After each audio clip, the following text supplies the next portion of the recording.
The mist that clung to the dense forests of northern Germania during the final centuries before the Common Era concealed a world fundamentally different from the Mediterranean civilizations to the south.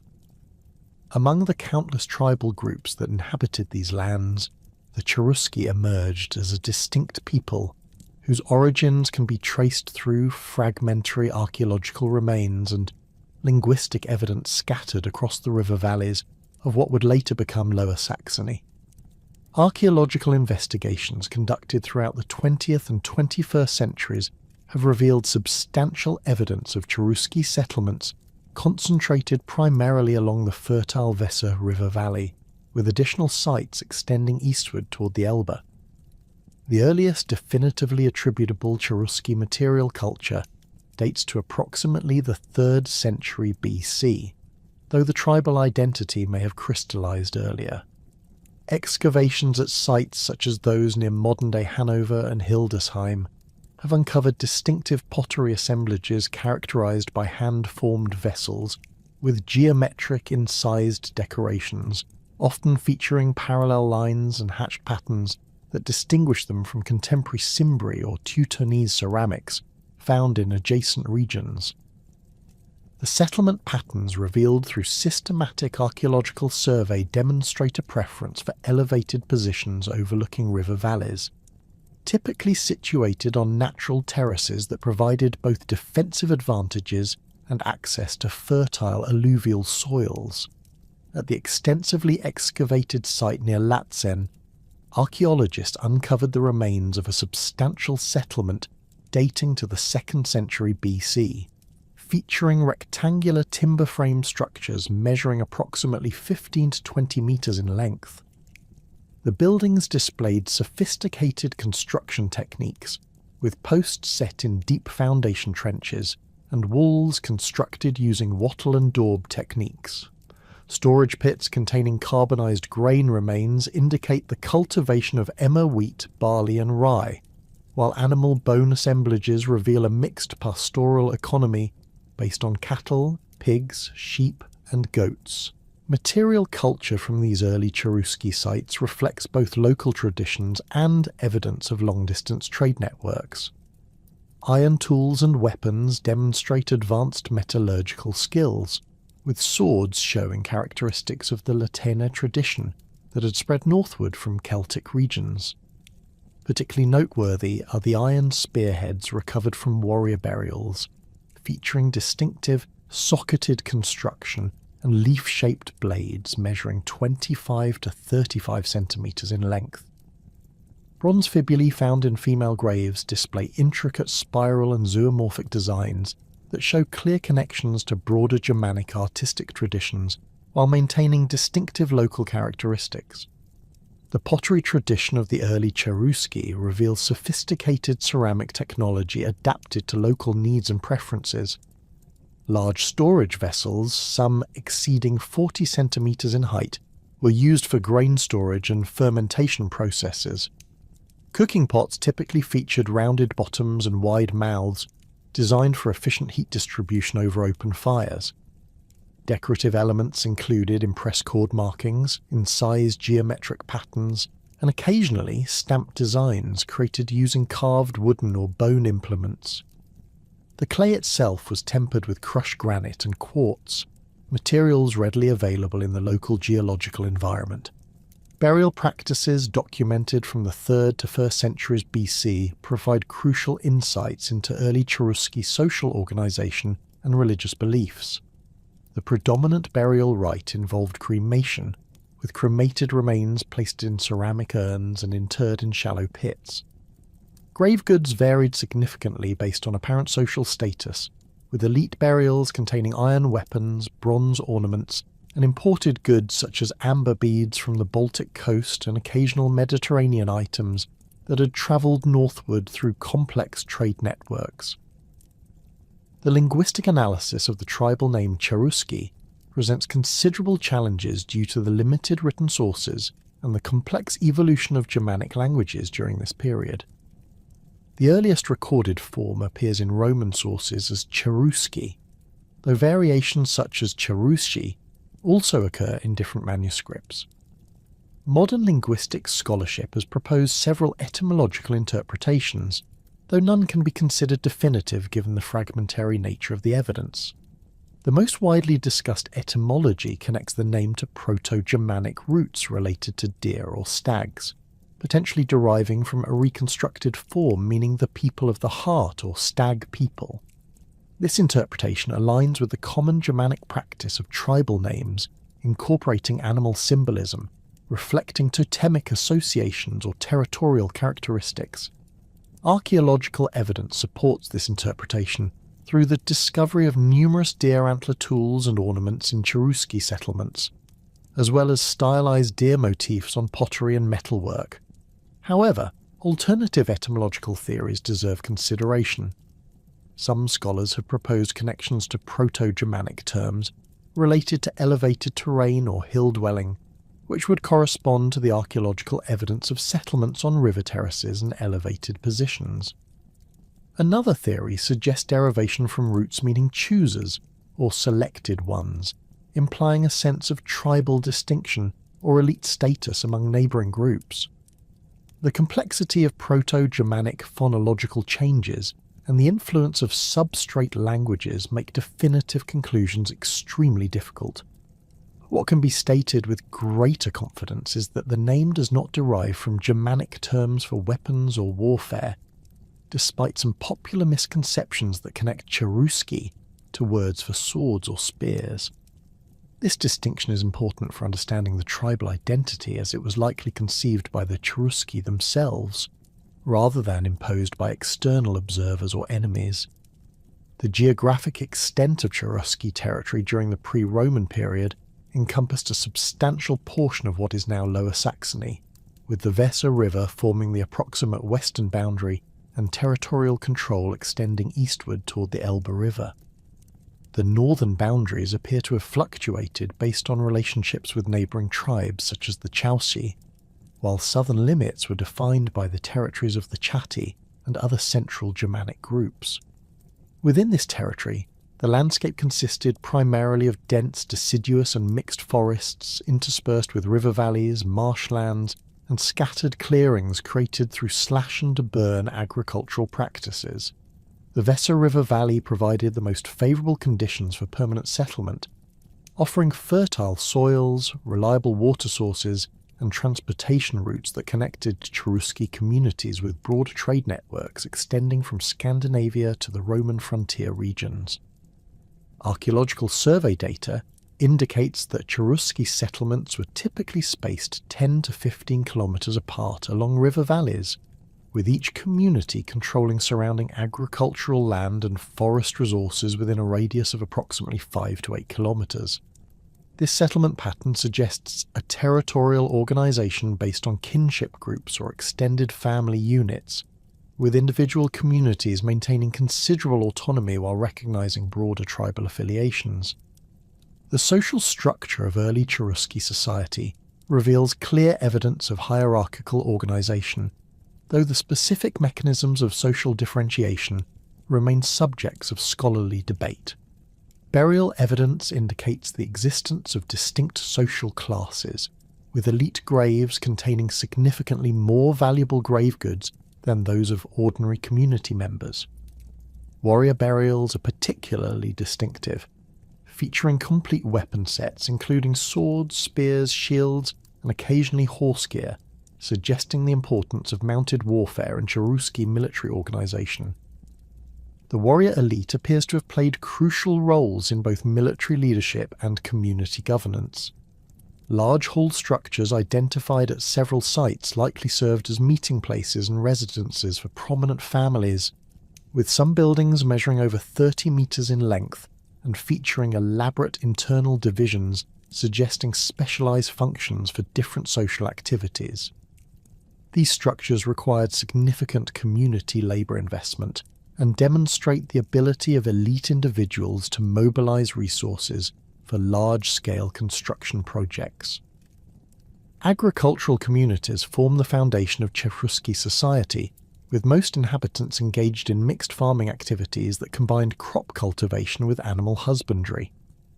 Field systems identified through aerial photography and excavation reveal organised agricultural landscapes with evidence of crop rotation and systematic land management.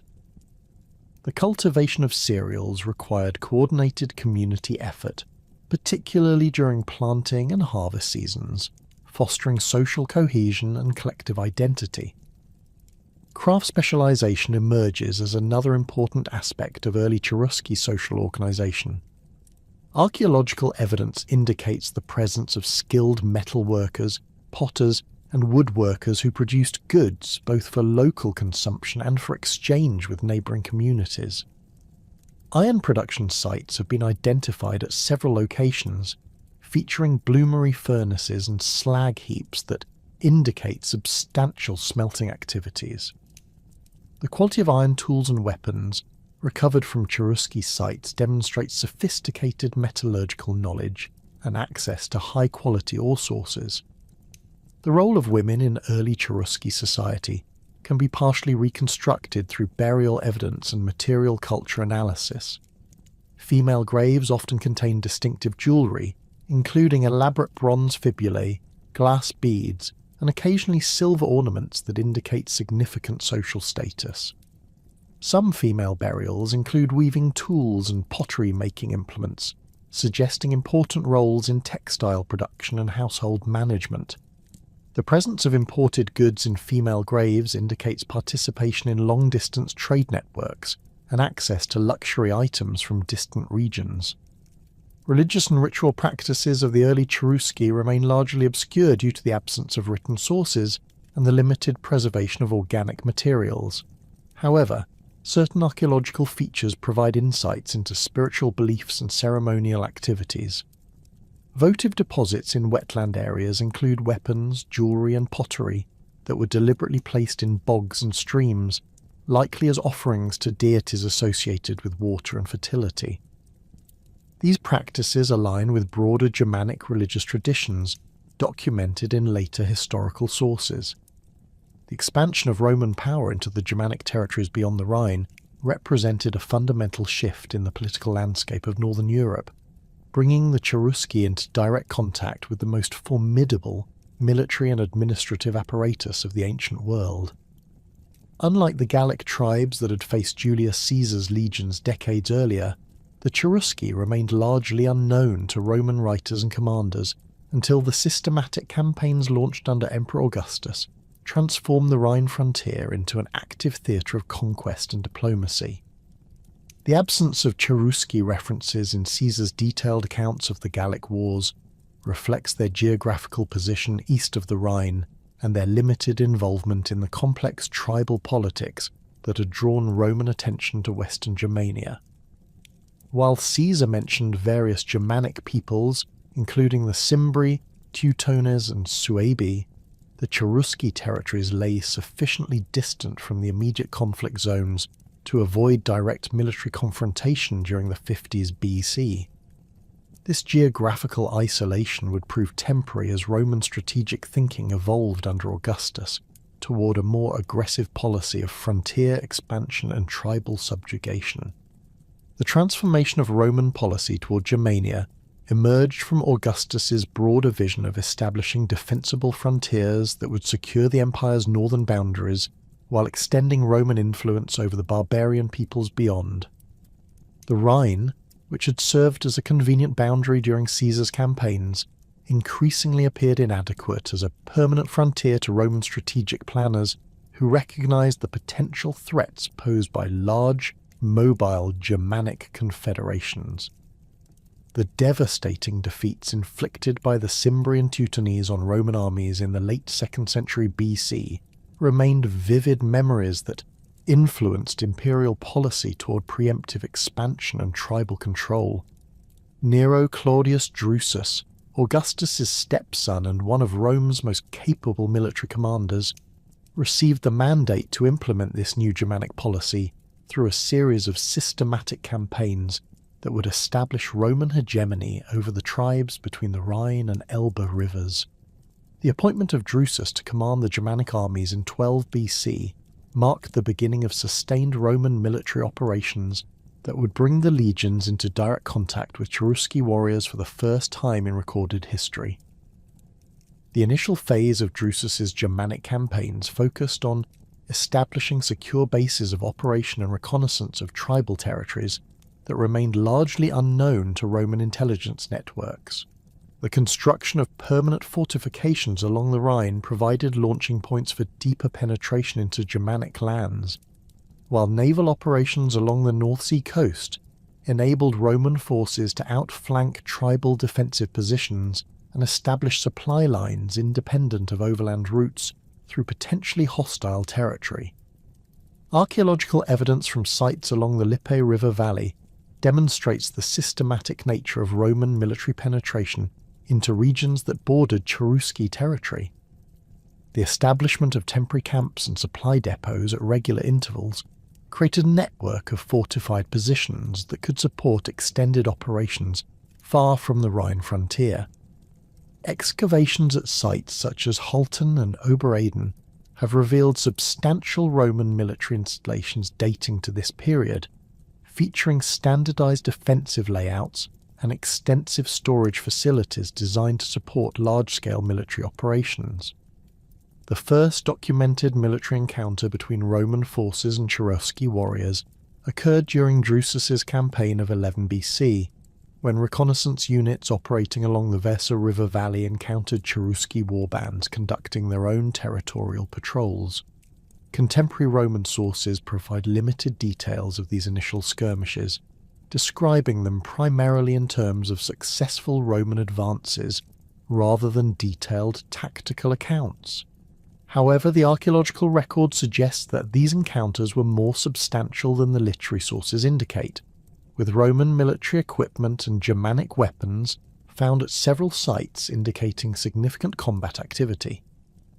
The Cherusci response to Roman military presence demonstrated the sophisticated political and military organization that characterized their society during this period. Rather than engaging in purely defensive warfare, Cherusci leaders appear to have pursued a complex strategy that combined selective resistance with diplomatic overtures designed to assess Roman intentions and capabilities. This approach reflected a realistic understanding of Roman military superiority in conventional warfare, while preserving options for future political accommodation or resistance. The diplomatic dimensions of early Roman Cherusci contact reveal the complexity of tribal politics in Germanic society and the sophisticated understanding that both sides possessed regarding the potential benefits and risks of accommodation versus resistance. Roman policy under Augustus emphasized the creation of client relationships with Germanic tribes, offering protection, trade opportunities and political support to tribal leaders willing to accept Roman hegemony while maintaining internal autonomy over tribal affairs. The establishment of these client relationships required careful negotiation of the competing interests and concerns that influenced tribal decision-making processes. For the Cherusci, the primary considerations included maintaining territorial integrity, preserving traditional social and political structures, and securing access to Roman trade goods and military support against rival tribes. Roman negotiators, operating under directives from Augustus and his appointed commanders, sought to establish reliable buffer states that would provide advance warning of potential threats while contributing military auxiliaries and tribute to the imperial system. The first Cherusci leaders to establish formal relationships with Rome emerged from the warrior elite that had traditionally dominated tribal political structures. These individuals possessed the military credibility necessary to negotiate with Roman commanders while maintaining sufficient authority within Cherusci society to implement agreed-upon policies and commitments. The names of the specific Cherusci leaders from this early period remain largely unknown due to the limited Roman interest in recording detailed information about individual tribal figures, though later sources suggest that several prominent families traced their political prominence to successful negotiations with Drusus and his successors. The dynamics of these early diplomatic relationships reflected the mutual recognition that both sides possessed significant military capabilities and that accommodation offered advantages over prolonged warfare. Roman commanders appreciated the fighting qualities of Germanic warriors and recognized the potential value of incorporating such forces into the imperial military system through auxiliary units and allied contingents. Cherusci leaders, observing the systematic nature of Roman military operations and the resources available to Roman commanders, understood that successful resistance would require careful timing and favourable circumstances rather than immediate confrontation. The material benefits of Roman alliance became apparent to Cherusci communities through increased access to manufactured goods, agricultural tools and luxury items that had previously been available only through limited trade networks. Archaeological evidence from Cherusci settlements dating to the final decade of the 1st century BC reveals significant increases in Roman manufactured pottery, bronze vessels, glass beads, and iron tools that demonstrate the expansion of trade relationships following the establishment of diplomatic contact. The integration of Cherusci auxiliary forces into Roman military operations represented one of the most significant developments in early Roman Germanic relations. Cherusci warriors, renowned for their skill in forest warfare and their knowledge of local terrain, provided valuable capabilities that complemented the conventional tactical strengths of Roman legions. The deployment of Germanic auxiliaries in Roman campaigns against other tribal groups created complex loyalties and political relationships that would influence tribal politics for generations. The training and equipment of Cherusci auxiliaries reflected Roman efforts to maintain the distinctive fighting capabilities of Germanic warriors while integrating them into Roman command structures and tactical systems. Unlike legionary forces, which operated according to standardized equipment and training protocols, auxiliary units retained many traditional weapons and fighting techniques while adopting Roman organizational methods and command procedures. This hybrid approach allowed Roman commanders to exploit the specialized skills of Germanic warriors while maintaining overall tactical control and coordination. The political implications of auxiliary service extended far beyond immediate military considerations, creating new categories of tribal leadership and social status that complicated traditional Cherusci political structures. Warriors who served with distinction in Roman auxiliary units gained access to Roman citizenship, land grants, and other benefits that elevated their status within tribal society, while potentially creating tensions with traditional leadership hierarchies based on kinship and inherited authority. The establishment of Roman trading posts and administrative centres in territories adjacent to Cherusci lands created new economic opportunities while introducing Roman legal and administrative practices that would gradually influence tribal governance methods. The construction of permanent Roman installations required local labour and materials, providing employment opportunities for Cherusci communities while facilitating regular contact between Roman officials and tribal representatives. The religious and cultural dimensions of Roman Cherusci contact during this period remain difficult to reconstruct due to limited source material, though archaeological evidence suggests that religious practices remained largely unchanged despite political accommodation with Rome. Votive deposits and ritual sites show continuity with earlier traditions, indicating that Roman authorities adopted a tolerant approach toward Germanic religious practices as long as they did not interfere with political loyalty or military obligations. The gradual expansion of Roman influence through diplomatic means rather than purely military conquest reflected Augustus's understanding that sustainable control over Germanic territories required the cooperation of tribal leaders and the acceptance of Roman authority by tribal populations. This approach proved more cost-effective than maintaining large garrison forces, while providing greater flexibility in responding to changing political circumstances and external threats.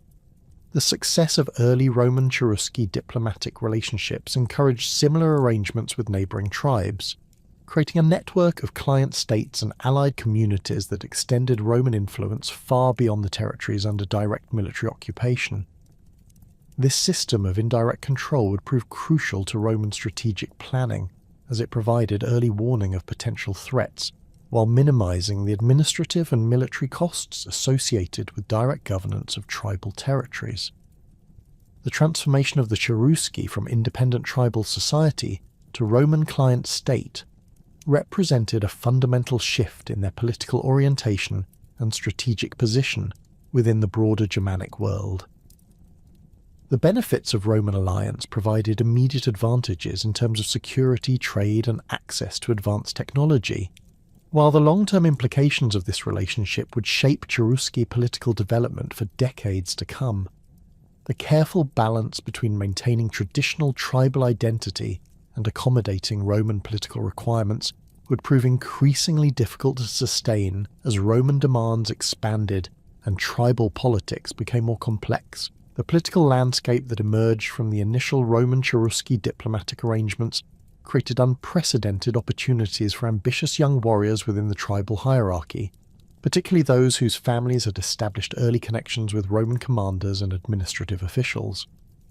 Among these emerging figures, none would prove more significant than the individual known to history as Arminius. Born around 17 or 16 BC into a prominent Cherusci family that had already begun navigating the complex relationships between traditional tribal authority and Roman political influence. The circumstances surrounding Arminius's birth occurred during a period of relative stability in Roman Cherusci relations, when the benefits of alliance with Rome had become apparent to tribal leaders, while the long-term costs remained largely theoretical concerns for future consideration.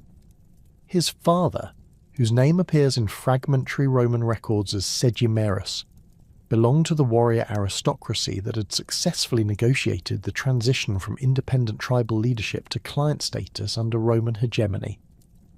This social position provided the family with access to Roman educational opportunities and military service that would prove crucial to Arminius's later career.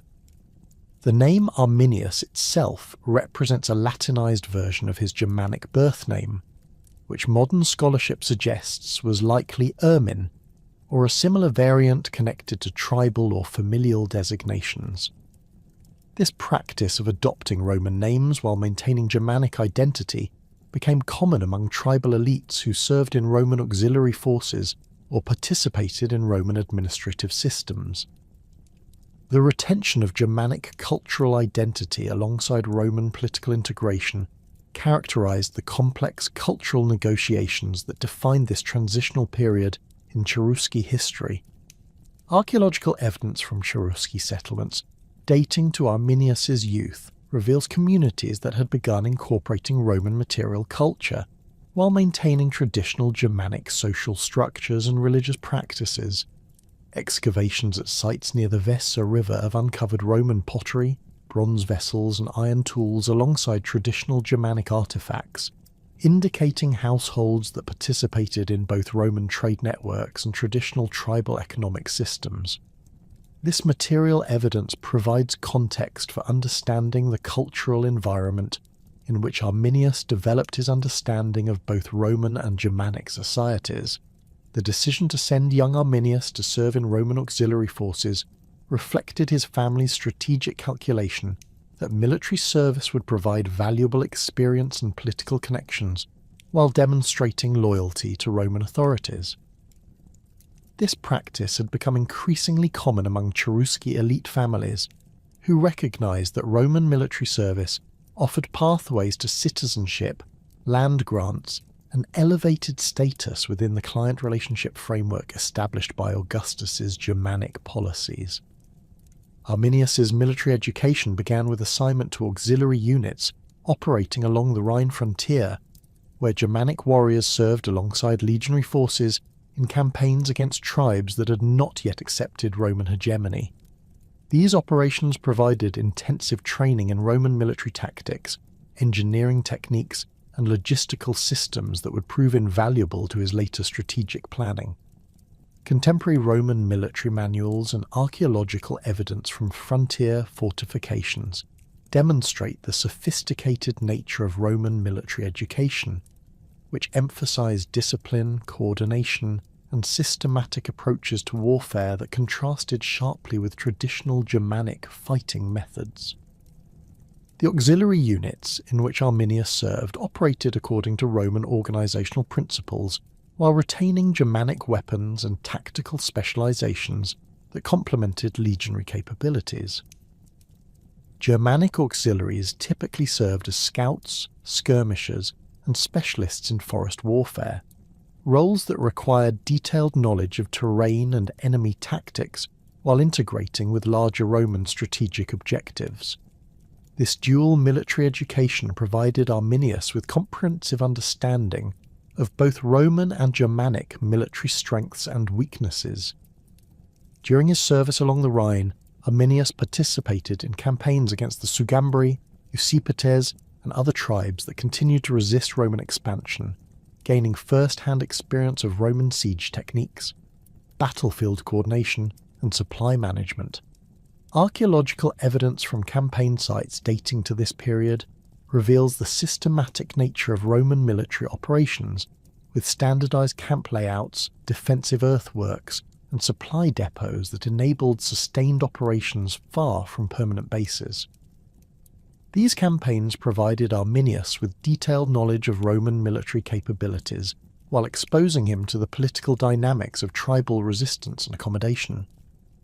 The political education that accompanied Arminius's military service exposed him to Roman administrative methods and the complex negotiations required to maintain client relationships with Germanic tribes.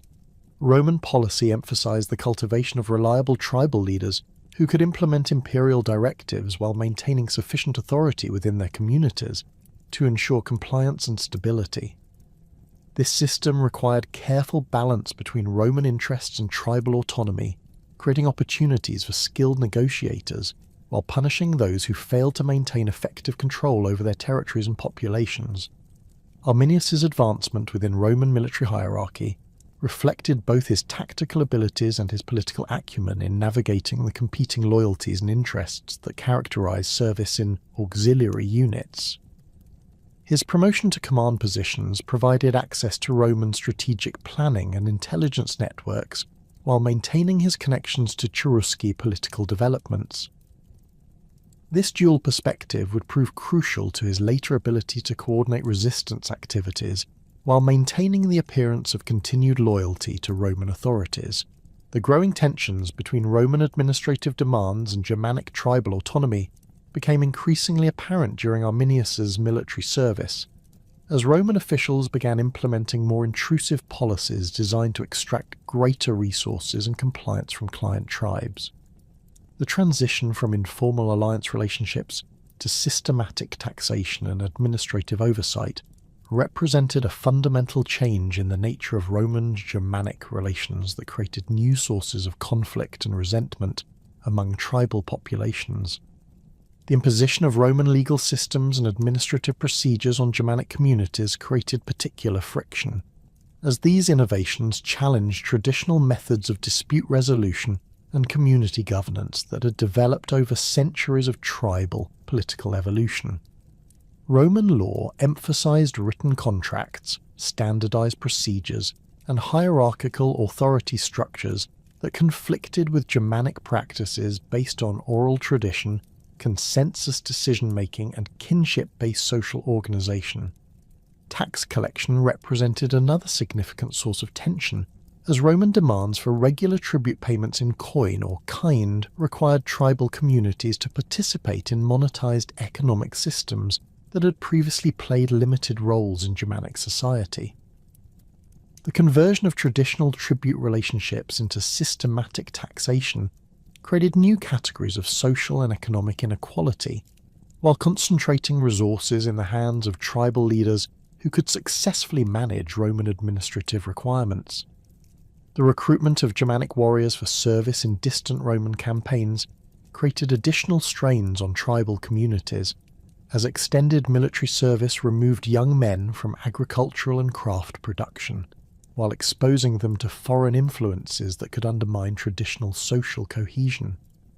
Families that had previously expected their sons to contribute to local defence and economic activities found themselves competing with Roman military service for the loyalty and labour of their most capable members.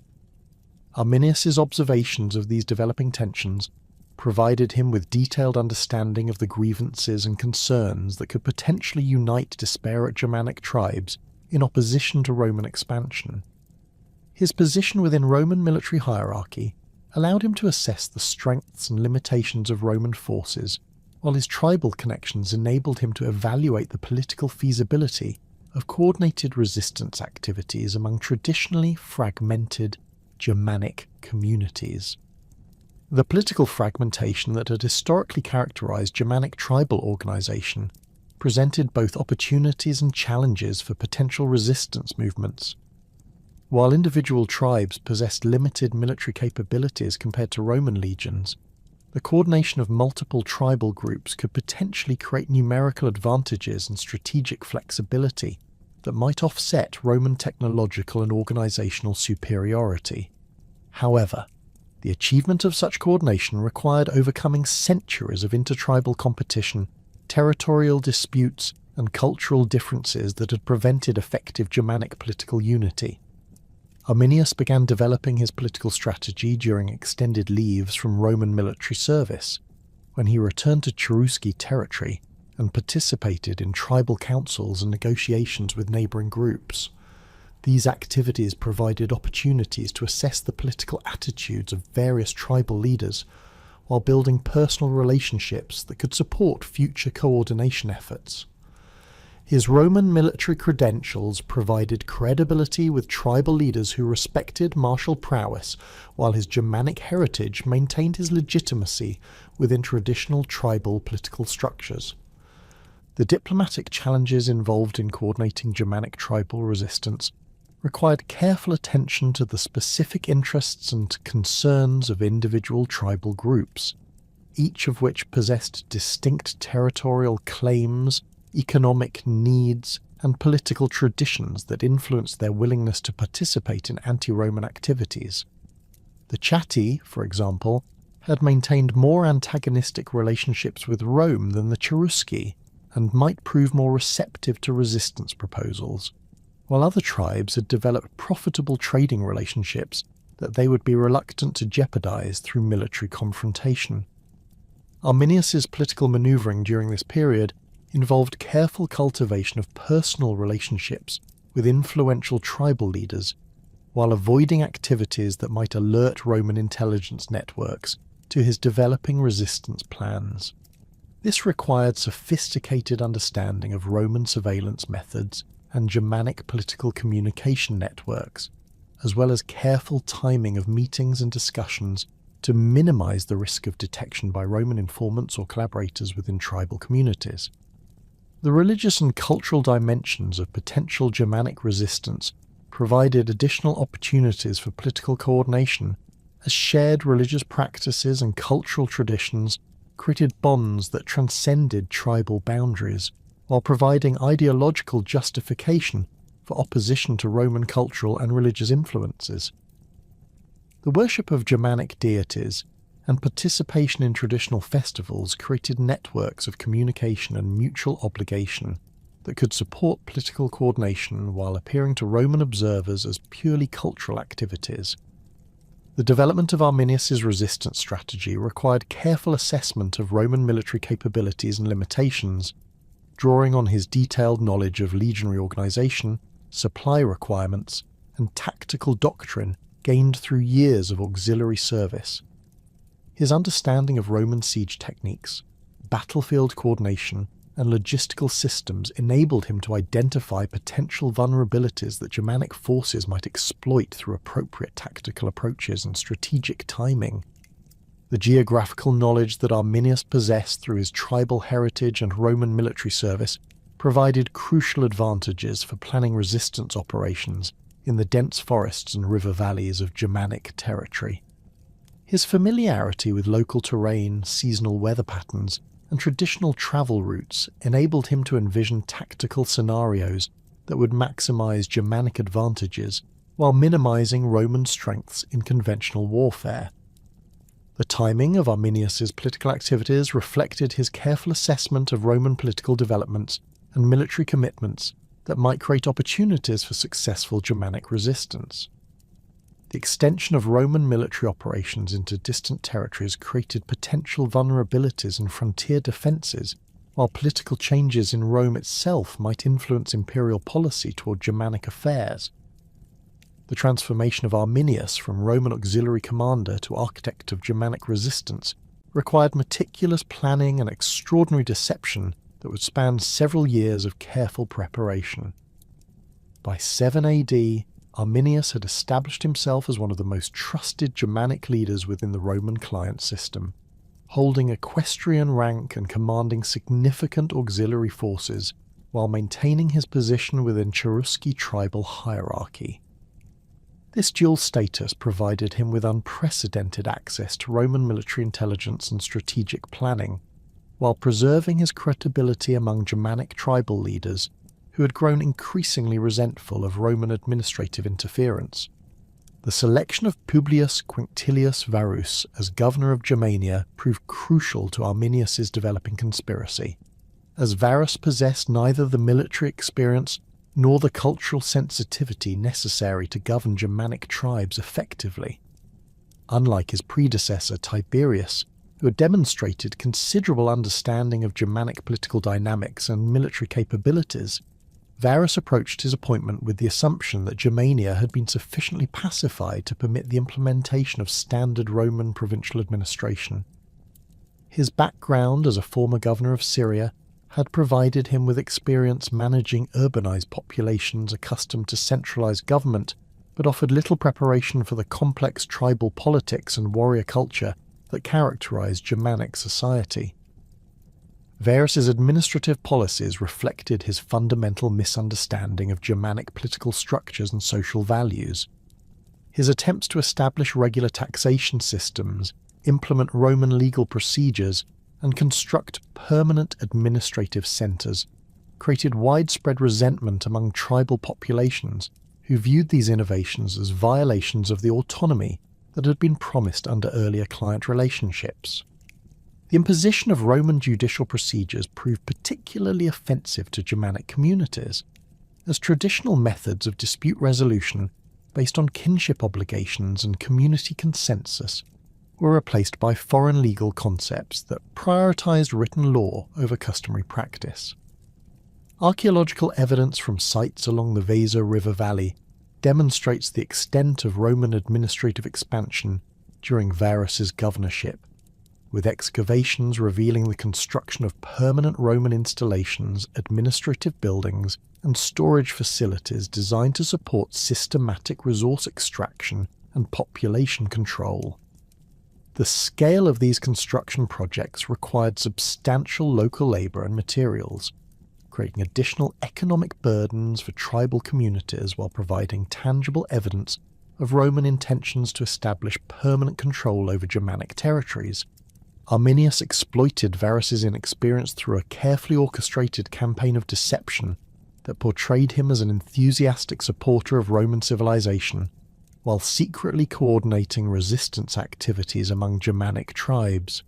His public demonstrations of loyalty included regular attendance at Roman administrative meetings, participation in Roman religious ceremonies, and vocal support for Roman policies during tribal councils. This performance convinced Varus that Arminius represented the ideal model of successful Germanic integration into Roman society, leading the governor to rely increasingly on Arminius's advice regarding tribal affairs and military operations. The intelligence networks that Arminius developed during this period exploited the extensive use of Germanic auxiliaries within Roman military forces, creating opportunities for systematic information gathering regarding Roman troop movements, supply schedules, and strategic planning. Germanic warriors serving in auxiliary units maintained connections to their tribal communities through regular leave periods and correspondence, providing channels for communication that Roman security measures failed to detect or intercept. The cultural and linguistic barriers between Roman officers and Germanic auxiliaries created additional opportunities for covert coordination, as Roman commanders typically relied on Germanic translators and intermediaries who could manipulate information flow to support resistance activities. The recruitment of double agents within Roman auxiliary forces required careful selection of individuals whose loyalty to Germanic independence outweighed their obligations to Roman military service. Arminius identified potential collaborators through personal relationships, family connections, and shared resentment of Roman policies, gradually building a network of informants and coordinators who could provide intelligence while maintaining their cover within Roman military structures. These individuals risked severe punishment if discovered, as Roman military law prescribed death for auxiliary soldiers who betrayed their oaths of loyalty. The coordination of multiple Germanic tribes into an effective resistance coalition presented extraordinary challenges due to the historical fragmentation and competition that had characterized intertribal relations for centuries. The Cherusci, Marsi, Chatti, and Bructeri possessed distinct territorial claims, economic interests, and political traditions that had frequently led to conflicts over hunting grounds, trade routes, and seasonal grazing areas. Arminius's diplomatic efforts required careful negotiation of these competing interests, while emphasizing the common threat posed by Roman expansion and administrative control. The Marsi, whose territory lay south of the Cherusci along the upper reaches of the Weser river system, had experienced particularly intrusive Roman interference in their traditional governance structures. Roman administrators had attempted to replace traditional Marsi leadership councils with appointed officials responsible for tax collection and legal administration, creating widespread resentment among tribal populations, who viewed these changes as fundamental violations of their political autonomy. The Marsi warrior elite, facing the erosion of their traditional authority, proved receptive to Arminius's proposals for coordinated resistance against Roman administrative expansion. The Chatti, located in the mountainous regions southeast of Cherusci territory, possessed a long tradition of military prowess and had maintained more antagonistic relationships with Rome than many neighbouring tribes. Their geographical position in defensible terrain had enabled them to resist Roman military pressure, while their warrior culture emphasized individual combat skills and tactical flexibility that complemented Arminius's strategic planning. The recruitment of Chatti support required careful attention to their territorial concerns and their desire to maintain their reputation as formidable opponents of Roman expansion. The Bructeri, whose lands extended westward toward the Rhine frontier, controlled crucial river crossings and forest paths that would prove essential to the tactical success of any major ambush operation. Their intimate knowledge of local terrain and traditional hunting practices provided valuable intelligence regarding seasonal animal movements, weather patterns, and natural obstacles that could influence military operations. The Bructeri leadership had grown increasingly concerned about Roman fortification construction along their territorial boundaries, viewing these installations as preparations for further expansion into their traditional lands. The selection of the Teutoburg Forest as the site for the planned ambush reflected careful analysis of geographical factors that would maximize Germanic tactical advantages while minimizing Roman capabilities in conventional warfare. Modern archaeological investigations conducted at Calcresa, the most likely location of the battlefield, have revealed terrain characteristics that strongly support the strategic logic behind Arminius's choice. The site features dense woodland interspersed with marshy areas and natural choke points that would restrict Roman tactical formations while providing concealment for Germanic forces. The topographical analysis of the Calcresa site demonstrates the sophisticated understanding of the military geography that informed Arminius's planning. The terrain consists of a narrow corridor between forested hills and extensive wetlands, creating a natural funnel that would compress Roman formations and prevent the deployment of cavalry units that typically provided crucial tactical support for legionary operations. Archaeological excavations have identified a constructed earthwork barrier that appears to have been built specifically to channel Roman forces into predetermined killing zones, where Germanic warriors could exploit their advantages in close quarters combat. The seasonal timing of the planned ambush took advantage of weather conditions that would further handicap Roman military effectiveness while favouring Germanic tactical approaches. Late summer and early autumn in the region featured frequent rainfall that would create muddy conditions unsuitable for Roman siege engines and supply wagons, while providing additional concealment for Germanic forces moving through familiar forest terrain. The reduced daylight hours of the approaching winter season would limit Roman visibility and communication capabilities, while Germanic warriors, accustomed to hunting and warfare in forest environments, would retain their tactical effectiveness. The coordination of tribal forces for the ambush required unprecedented levels of intertribal cooperation and military planning that challenged traditional Germanic approaches to warfare. Unlike typical tribal conflicts that involved relatively small warbands operating independently, the Teutoburg Forest operation would require thousands of warriors from multiple tribes to coordinate their movements and attacks according to a unified tactical plan.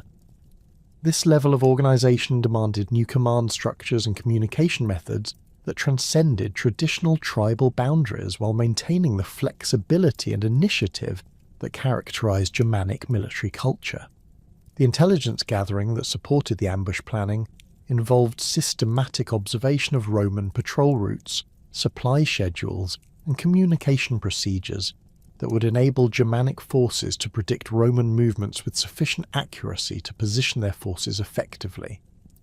Arminius's position within Roman command structures provided access to operational planning documents and strategic discussions that revealed Roman assumptions about Germanic military capabilities and likely responses to various tactical scenarios.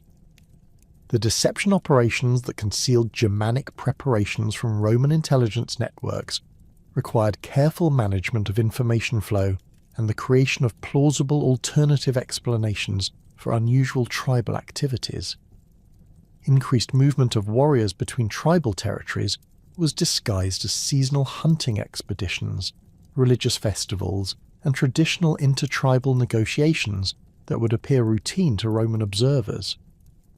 The transportation and concealment of weapons and supplies was accomplished through established trade networks and kinship relationships that provided legitimate reasons for increased traffic along forest paths and river routes. The construction of the earthwork barriers and concealed positions at Calcrease demonstrates the engineering capabilities that Germanic tribes possessed despite Roman assumptions about their technological limitations. Archaeological evidence reveals sophisticated understanding of defensive construction techniques, including the use of turf and timber reinforcement that would provide effective protection against Roman missile weapons while remaining largely invisible to approaching forces. The scale of these construction projects required coordinated labour from multiple tribal groups working under unified direction to complete preparations before Roman forces entered the ambush zone. The psychological preparation of Germanic warriors for the planned operation involved traditional religious ceremonies and ritual activities designed to strengthen tribal solidarity while invoking divine protection for the dangerous enterprise. Archaeological evidence from Germanic religious sites dating to this period reveals increased votive deposits and ritual activities that suggest heightened spiritual preparation for major military undertakings. The participation of tribal religious leaders in the conspiracy provided additional legitimacy for the resistance movement, while ensuring that traditional spiritual practices supported rather than conflicted with the tactical requirements of the planned ambush. The logistical challenges involved in coordinating the movements and supply requirements of several thousand Germanic warriors operating far from their home territories required innovative solutions that drew on traditional tribal cooperation mechanisms while adapting to the unprecedented scale of the planned operation. The establishment of concealed supply caches and the coordination of hunting activities to provide food for assembled forces demanded careful timing and resource management that tested the organizational capabilities of tribal leadership structures. The communication networks that enabled coordination between dispersed tribal forces relied on traditional Germanic methods of long-distance signalling and message transmission that Roman intelligence services had failed to penetrate or understand. The use of horn signals, smoke fires, and mounted messengers provided rapid communication capabilities that could coordinate tactical movements across the extensive forest terrain, while remaining largely undetectable to Roman observers unfamiliar with Germanic signalling practices. The final phase of Arminius's deception reached its culmination in late August of 9 AD, when fabricated reports of a tribal uprising in the northern territories provided the pretext for luring Varus and his 3 legions away from their secure winter quarters along the Rhine. The intelligence that Arminius presented to the Roman governor described a coordinated rebellion among the Angrivari and other northern tribes that threatened to disrupt the entire Germanic client system unless immediate military intervention restored Roman authority.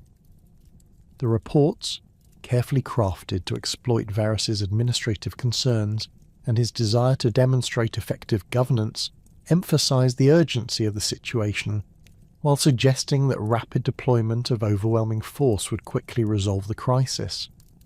Varus's decision to march his entire available force toward the reported uprising reflected his fundamental misunderstanding of Germanic military capabilities and his overconfidence in Roman tactical superiority.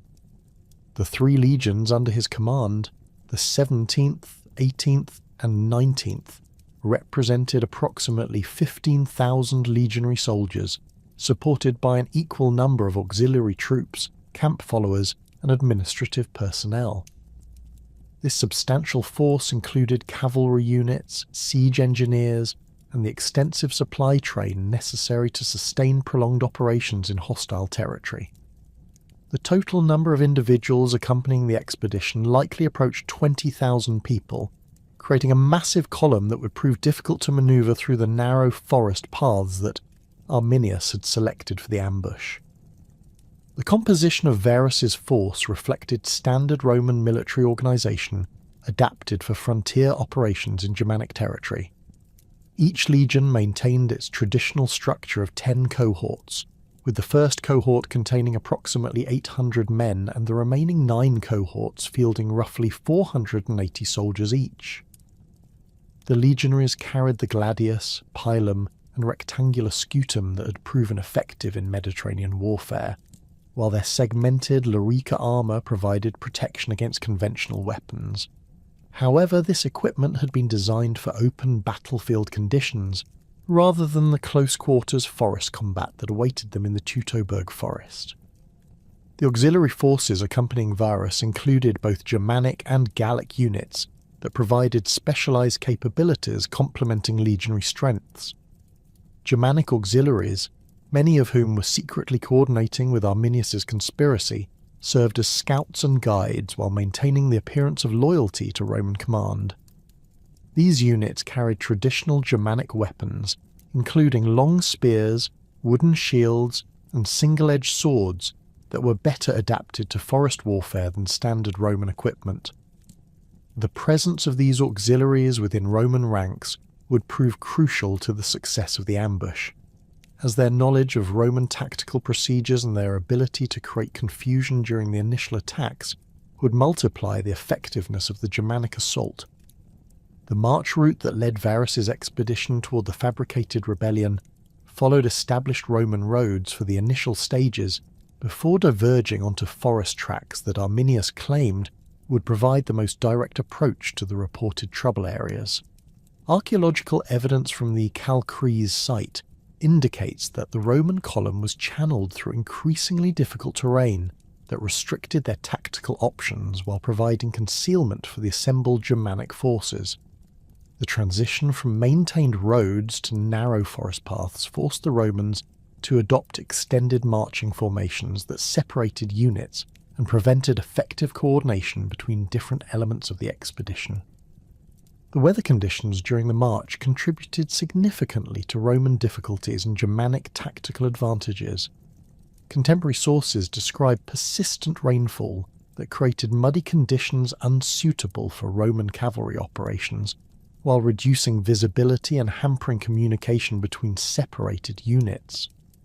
the wet conditions made Roman siege engines and artillery pieces nearly impossible to deploy effectively, while the Germanic warriors, accustomed to fighting in forest environments during adverse weather, retained their tactical mobility and effectiveness.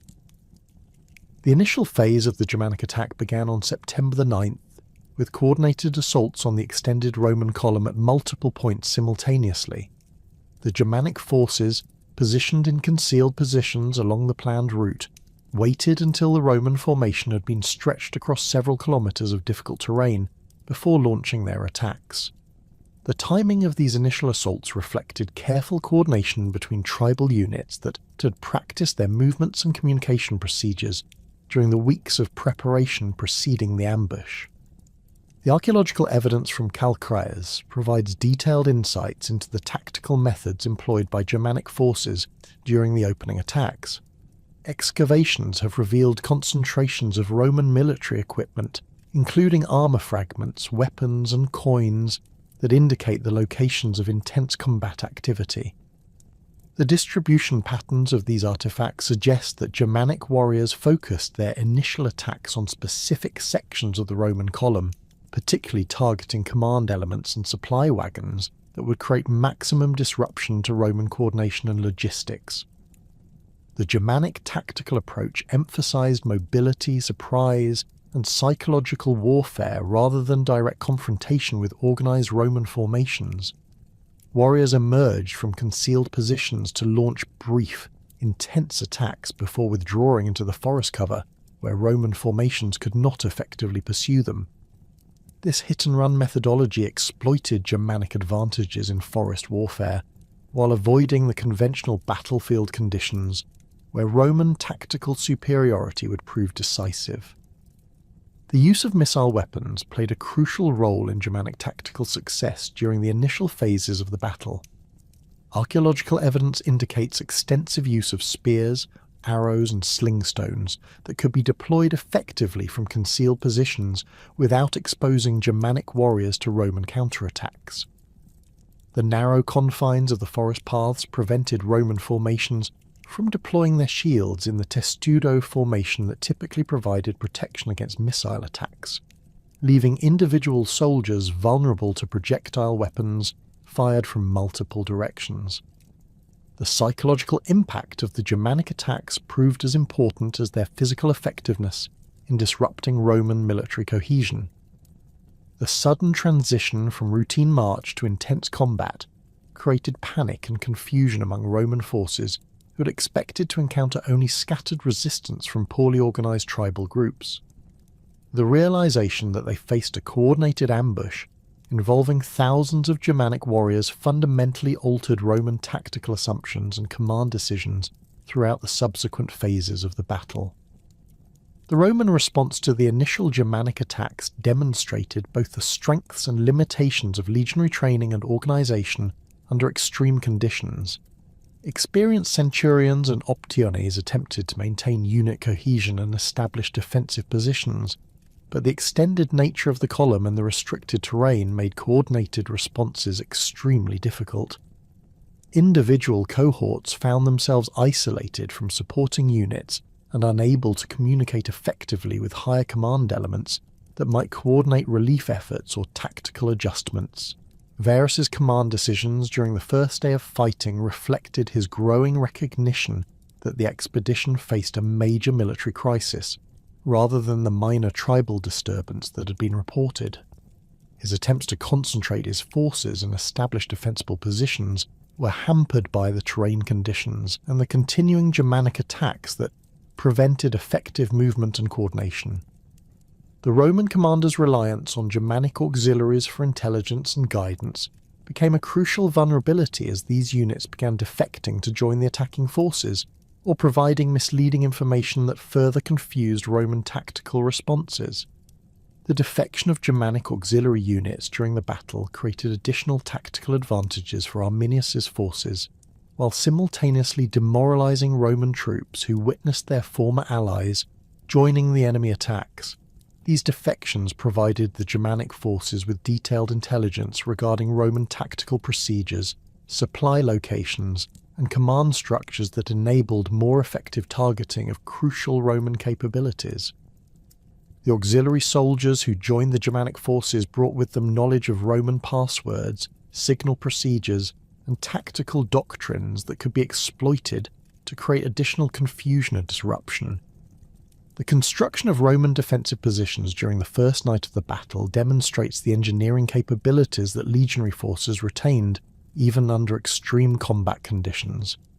Archaeological excavations have revealed earthwork fortifications and defensive barriers that Roman soldiers constructed using entrenching tools and available materials. However, the effectiveness of these positions was limited by the continuing Germanic attacks and the inability to establish secure perimeters in the dense forest terrain. The second day of fighting witnessed intensified Germanic attacks as additional tribal forces arrived to join the ambush, while Roman capabilities continued to deteriorate due to casualties, supply shortages, and declining morale. The Germanic forces had been able to rest and resupply during the night, while Roman troops remained under constant threat of attack and were unable to establish effective security perimeters. The cumulative effects of fatigue, hunger, and psychological stress began to erode Roman military effectiveness, while Germanic warriors maintained their tactical initiative and numerical advantages. The tactical evolution of the Germanic attacks during the second day reflected learning and adaptation based on observations of Roman defensive responses during the initial fighting. Germanic commanders adjusted their assault methods to exploit weaknesses that had been identified in Roman formations, while avoiding tactics that had proven ineffective during earlier attacks. This adaptive approach demonstrated the sophisticated military leadership that Arminius and his tribal allies possessed, despite Roman assumptions about Germanic tactical limitations. The Roman attempts to break through the Germanic encirclement during the second day resulted in some of the most intense fighting of the entire battle. Concentrated legionary formations managed to achieve temporary tactical successes against Germanic positions, but the forest terrain prevented exploitation of these local victories, while Germanic reinforcements could quickly redeploy to threatened areas. The Roman advances were ultimately contained and repelled, resulting in heavy casualties without achieving strategic objectives. The role of Germanic cavalry during the battle remains somewhat unclear from archaeological evidence, but contemporary sources suggest that mounted warriors played important roles in harassing Roman formations and preventing organized withdrawals. The forest terrain limited cavalry effectiveness compared to open battlefield conditions, but Germanic horsemen could exploit clearings and forest edges to launch attacks against Roman flanks and rear areas before withdrawing into terrain unsuitable for Roman cavalry pursuit. The supply situation for Roman forces deteriorated rapidly during the second day, as Germanic attacks disrupted the baggage train and prevented effective distribution of food, water, and medical supplies. The Roman column had been equipped for a brief expedition rather than extended combat operations, and the loss of supply wagons created immediate shortages that affected combat effectiveness. Germanic forces, operating from prepared positions with pre-positioned supplies, maintained their logistical advantages throughout the battle. The medical capabilities available to Roman forces proved inadequate for treating the large numbers of casualties generated by the intense forest combat. Roman military medical procedures were designed for battlefield conditions where wounded soldiers could be evacuated to secure treatment facilities, but the continuing Germanic attacks prevented effective casualty evacuation and treatment. The accumulation of wounded personnel further reduced Roman combat effectiveness, while creating additional logistical burdens for the surviving forces. The third day of the battle witnessed the final collapse of organised Roman resistance as ammunition shortages, equipment failures, and mounting casualties reduced the three legions to scattered groups of survivors attempting individual escapes through the forest. The systematic nature of Germanic tactical coordination prevented most escape attempts while ensuring the capture or destruction of Roman military equipment and standards. Varus's suicide during this final phase eliminated the senior Roman command structure and confirmed the complete failure of the expedition. The death of Varus represented both a practical and symbolic conclusion to Roman resistance efforts. Archaeological evidence suggests that the Roman governor took his own life rather than face capture, following traditional Roman military customs regarding defeat and dishonour.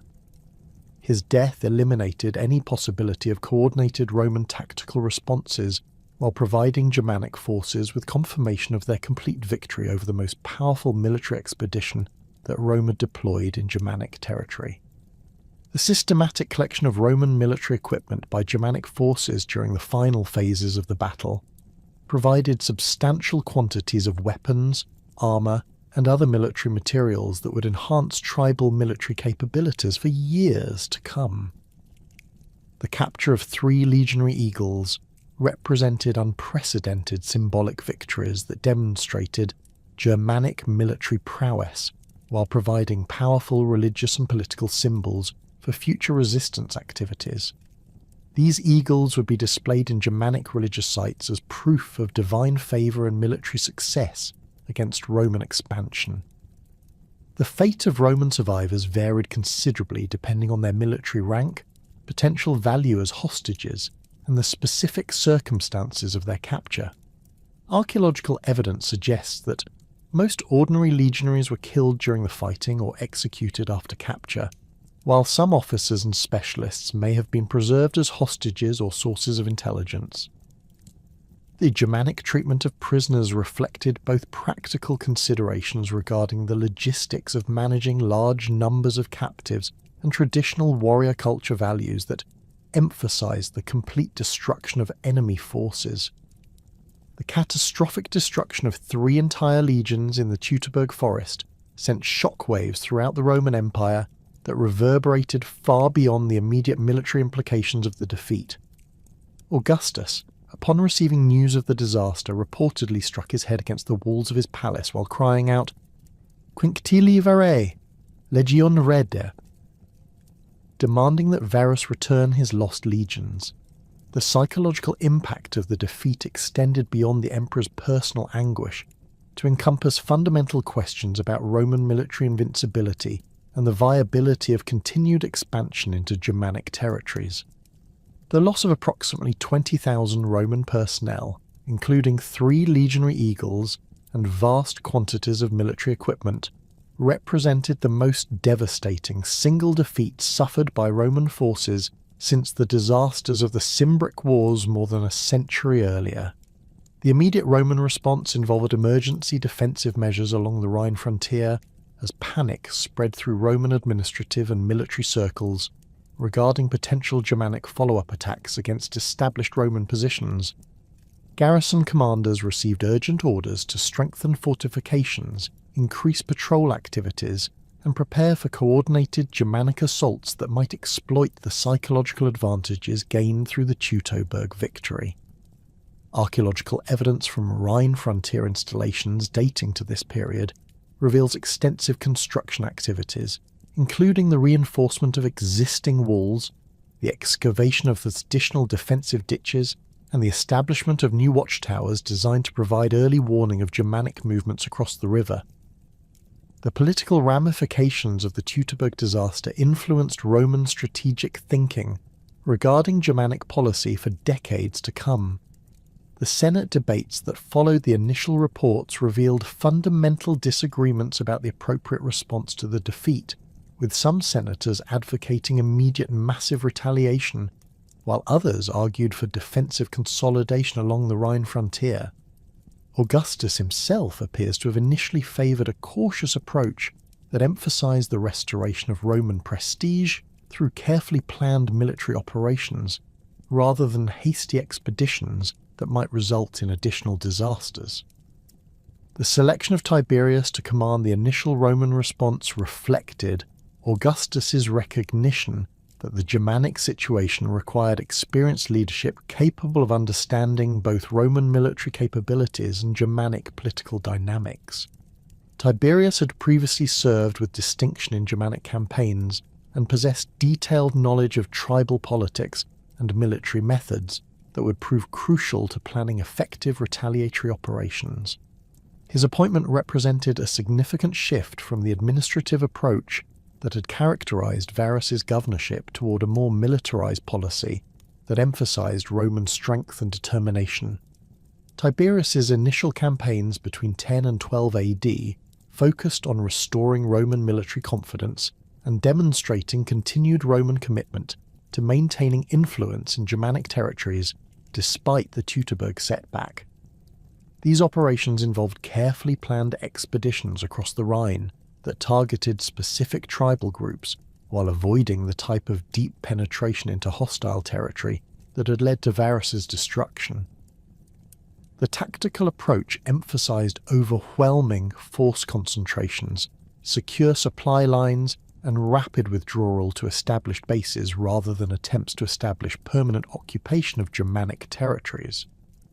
The first major expedition launched by Tiberius in 10 AD involved approximately 40,000 Roman troops, including 8 legions and substantial auxiliary forces drawn from throughout the western provinces.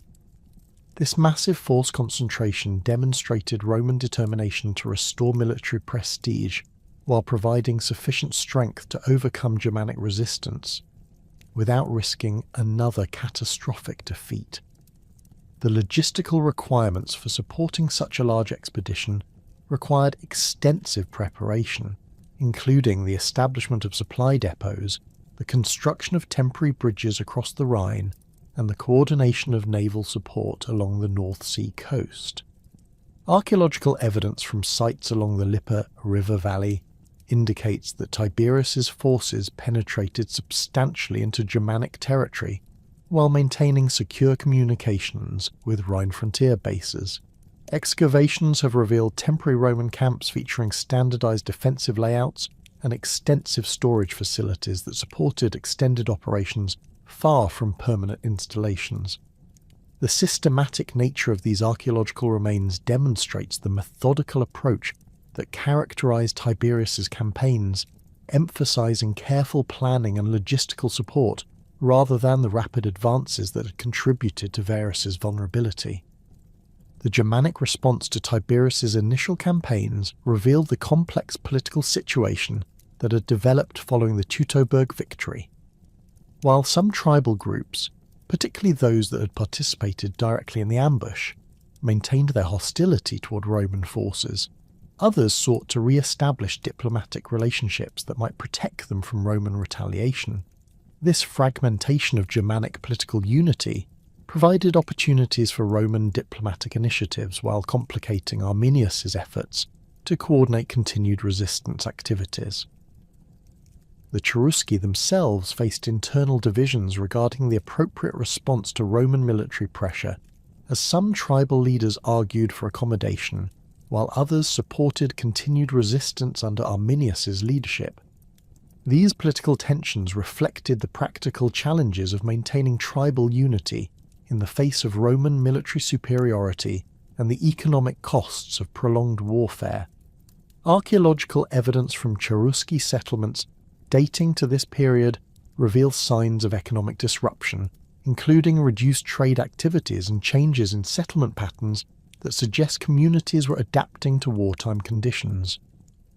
Tiberius's tactical methods during the 10-12 AD campaigns emphasized the systematic devastation of Germanic agricultural resources and settlements rather than direct confrontation with Germanic military forces.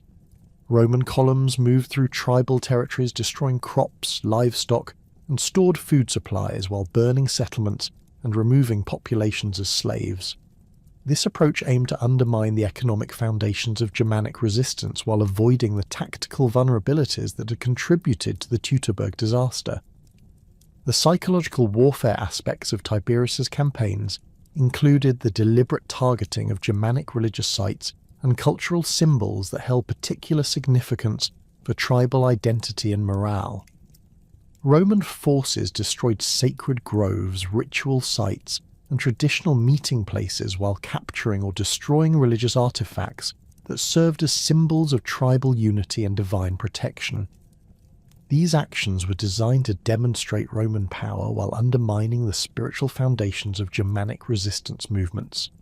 The naval operations that supported Tiberius's land campaigns represented innovative tactical approaches that exploited Roman technological advantages while avoiding Germanic strengths in forest warfare.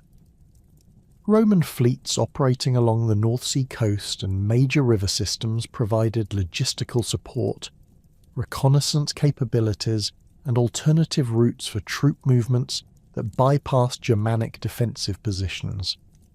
These naval forces also conducted independent raids against coastal Germanic settlements, extending the geographic scope of Roman retaliatory operations.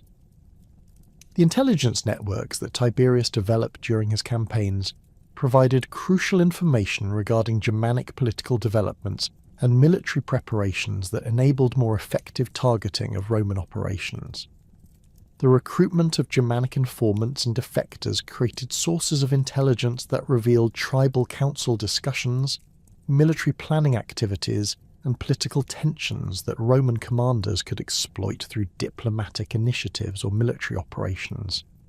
These intelligence capabilities represented significant improvements over the inadequate information that had contributed to Varus's strategic miscalculations. The appointment of Germanicus to succeed Tiberius in 13 AD marked a transition toward more aggressive Roman policies designed to achieve decisive military victories rather than merely demonstrating Roman strength and determination. Germanicus possessed both the military experience and political connections necessary to command the substantial resources that Augustus was prepared to commit to Germanic operations. His family relationship to the imperial house provided additional authority, while his previous military service had demonstrated competence in complex campaign operations. The strategic planning that preceded Germanicus's major expeditions involved comprehensive analysis of the lessons learned from both the Teutoburg disaster and Tiberius's subsequent campaigns. Roman military planners identified specific tactical and logistical improvements that could reduce Roman vulnerabilities while maximizing advantages in conventional warfare. These preparations included modifications to equipment and training procedures designed to improve Roman effectiveness in forest combat conditions. The force concentrations available to Germanicus exceeded even those commanded by Tiberius, with archaeological evidence suggesting that Roman expeditions during 1416 AD involved up to 80,000 personnel, including legionary forces, auxiliary units, naval personnel, and support staff. This massive commitment of resources reflected Augustus's determination to achieve decisive results that would restore Roman prestige while permanently resolving the Germanic threat to frontier security. The logistical challenges involved in supporting such large forces required innovative supply methods and extensive preparation that tested Roman administrative capabilities. Germanicus's first major expedition in 14 AD targeted the Marsi tribe, which had played a significant role in the Teutoburg ambush and continued to support Arminius's resistance activities. The Roman assault on Marsi territory involved coordinated attacks from multiple directions that prevented effective Germanic defensive coordination, while systematically destroying tribal infrastructure and agricultural resources. Archaeological evidence from Marsi settlement sites reveals extensive destruction layers dating to this period, indicating the thoroughness of Roman devastation operations. The tactical methods employed during the Marsi campaign demonstrated significant adaptations to forest warfare conditions that addressed many of the vulnerabilities that had contributed to Roman difficulties in earlier Germanic operations. Roman forces adopted modified formations that provided better protection against Germanic missile attacks, while maintaining tactical flexibility in restricted terrain. The integration of Germanic auxiliary units that remained loyal to Rome provided crucial intelligence and tactical capabilities that enhanced Roman effectiveness in forest combat. The religious and cultural dimensions of Germanicus's campaigns against the Marsi included the destruction of the Tanfeina temple, a sacred site of particular significance to Germanic religious practices and tribal identity. The systematic demolition of this religious centre and the capture of its treasures served both practical and psychological purposes, depriving Germanic forces of an important rallying point while demonstrating Roman power over Germanic spiritual traditions. The Roman treatment of captured religious artifacts reflected deliberate policies designed to undermine Germanic morale and cultural cohesion. The expansion of Roman operations during 15 AD encompassed multiple tribal territories simultaneously, creating a coordinated campaign that prevented Germanic forces from concentrating their defences or providing mutual support between threatened communities. Germanicus deployed separate columns against the Chatti, Cherusci, and other tribal groups while maintaining overall coordination through improved communication systems and logistical networks. This multi-front approach exploited Roman organisational advantages while stretching Germanic defensive capabilities beyond their effective limits. The systematic nature of Roman devastation operations during these campaigns involved the destruction of agricultural infrastructure, livestock populations, and food storage facilities that supported Germanic communities throughout the annual economic cycle. Roman forces targeted grain stores, destroyed mills and processing facilities, and slaughtered or captured domestic animals that provided essential protein and materials for Germanic subsistence. These operations aimed to create long-term economic disruption that would prevent effective resistance activities while forcing Germanic populations to focus on survival rather than military operations. The recovery of one of the lost legionary eagles during Germanicus's 15 AD campaigns provided enormous psychological benefits for Roman morale, while simultaneously demonstrating the effectiveness of the new tactical approaches being employed against Germanic resistance. The eagle, captured from the 19th Legion during the Teutoburg disaster, had been displayed at a Germanic religious site as a symbol of victory over Roman power. Its recovery through successful military action validated Roman claims of renewed military effectiveness while providing tangible evidence of progress toward avenging the earlier defeat.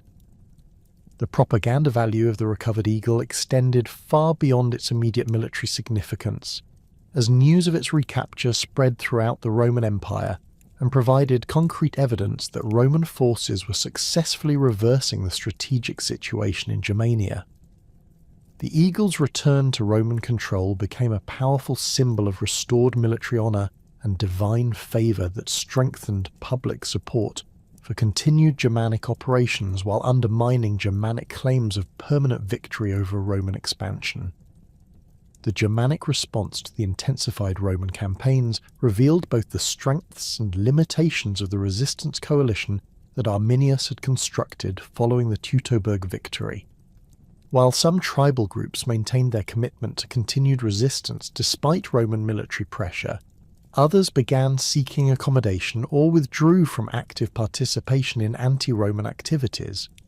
The economic costs of prolonged warfare and the effectiveness of Roman devastation operations created practical pressures that challenged tribal unity and military effectiveness.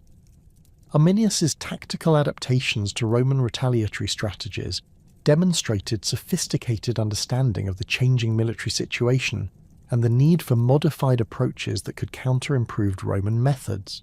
His forces adopted more dispersed operational patterns that avoided concentration in areas vulnerable to Roman devastation, while maintaining the ability to coordinate attacks against Roman supply lines and isolated detachments.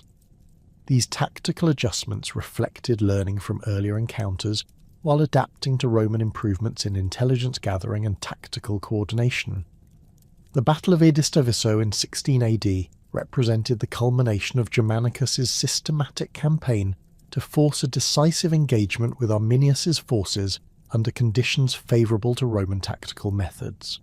The selection of the battlefield location reflected Roman success in manipulating Germanic movements through strategic positioning and intelligence operations that channeled Arminius's forces toward terrain suitable for conventional Roman tactical deployment.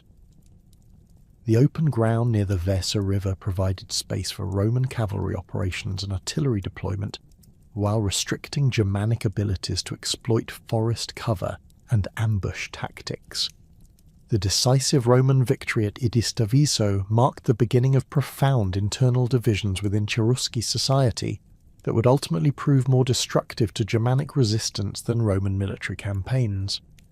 The battle's aftermath revealed fundamental disagreements about future strategy that had been suppressed during the years of united opposition to Roman expansion. While Arminius maintained his commitment to continued resistance despite the military setbacks, significant portions of the Cherusci leadership began questioning whether prolonged warfare served their people's interests when Roman forces demonstrated such overwhelming tactical superiority in conventional engagements. The economic devastation inflicted by years of Roman retaliatory campaigns had created severe hardships for Cherusci communities that depended on agricultural production and livestock herding for their survival. Archaeological evidence from settlement sites dating to 16-17 AD reveals substantial population displacement, with many traditional villages abandoned as inhabitants fled to more defensible locations in remote forest areas. The systematic destruction of grain stores, mills, and other agricultural infrastructure had disrupted the seasonal economic cycles that sustained Cherusci society, creating food shortages that affected all social classes and generated resentment against leaders who continued advocating military resistance. The emergence of a pro-Roman faction within Cherusci society reflected pragmatic assessments of the tribe's strategic position and the costs of continued opposition to Roman expansion.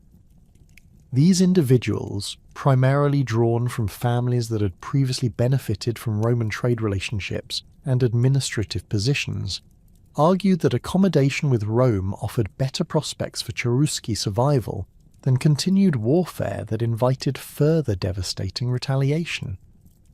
Their arguments gained credibility as Roman military successes demonstrated the futility of conventional resistance, while the economic costs of warfare mounted throughout Cherusci territory.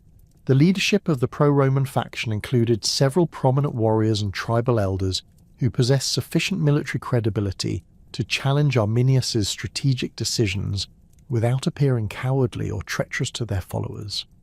These individuals emphasized their own participation in earlier anti-Roman activities, while arguing that changed circumstances required modified approaches that prioritized tribal welfare over abstract principles of independence.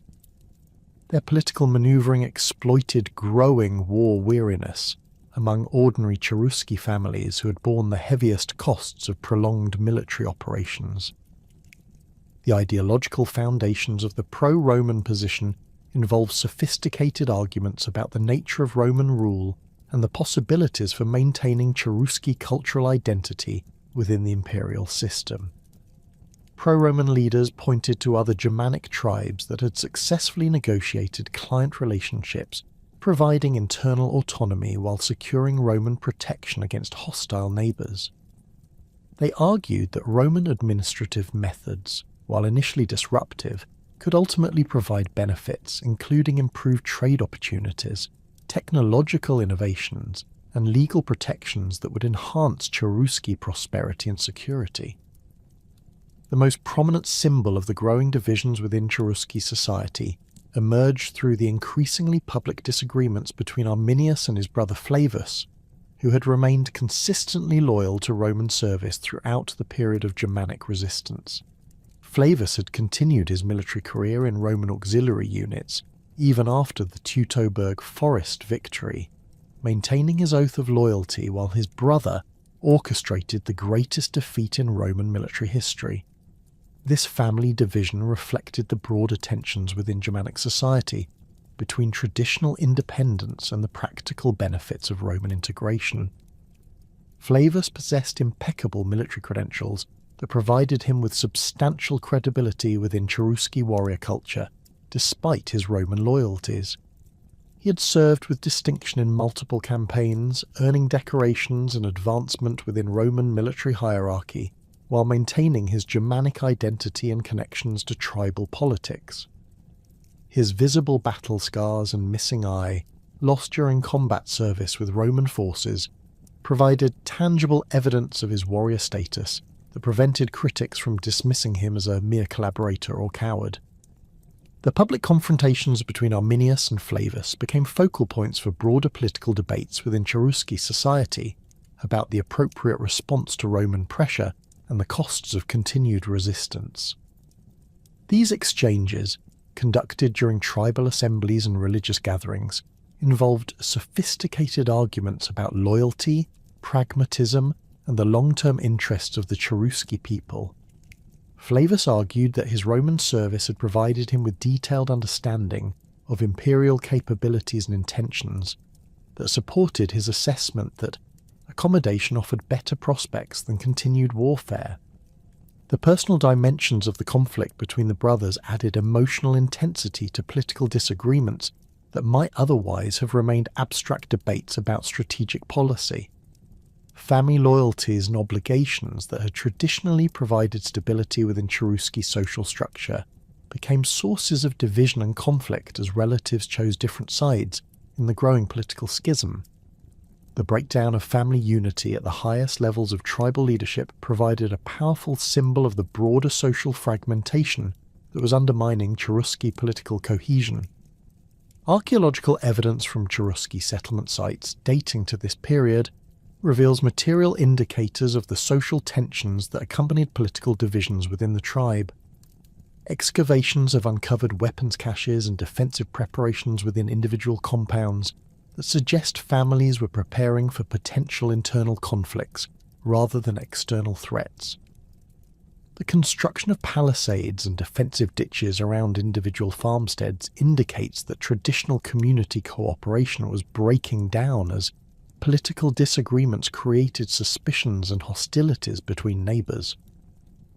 The religious dimensions of the internal Cherusci conflicts involved competing interpretations of divine will and the spiritual significance of recent military defeats. Traditional Germanic religious practices emphasized the importance of divine favour in military success, and the Roman victories at Idista Viso and other engagements raised questions about whether the gods continued to support Arminius's resistance activities. Some religious leaders began arguing that continued defeats indicated divine displeasure with policies that had brought such devastation to Cherusci communities. The capture of Thusnelda, Arminius's wife and daughter of the Cherusci chieftain Segestes, by Germanicus in 15 AD, provided Roman forces with both a valuable hostage and a powerful propaganda weapon that could be exploited to undermine Germanic morale and political unity. Thusnelda's seizure occurred during a Roman raid on a Cherusci settlement where she had been residing while pregnant with Arminius's child. The circumstances of her capture remained somewhat unclear from surviving sources, but archaeological evidence suggests that Roman forces had received detailed intelligence regarding her location and the minimal security arrangements protecting her. Segestes, Thusnelda's father, had maintained ambivalent relationships with both Roman authorities and his son-in-law's resistance movement throughout the period of Germanic warfare. His political position reflected the complex loyalties and competing interests that characterized many Cherusci leaders during this transitional period.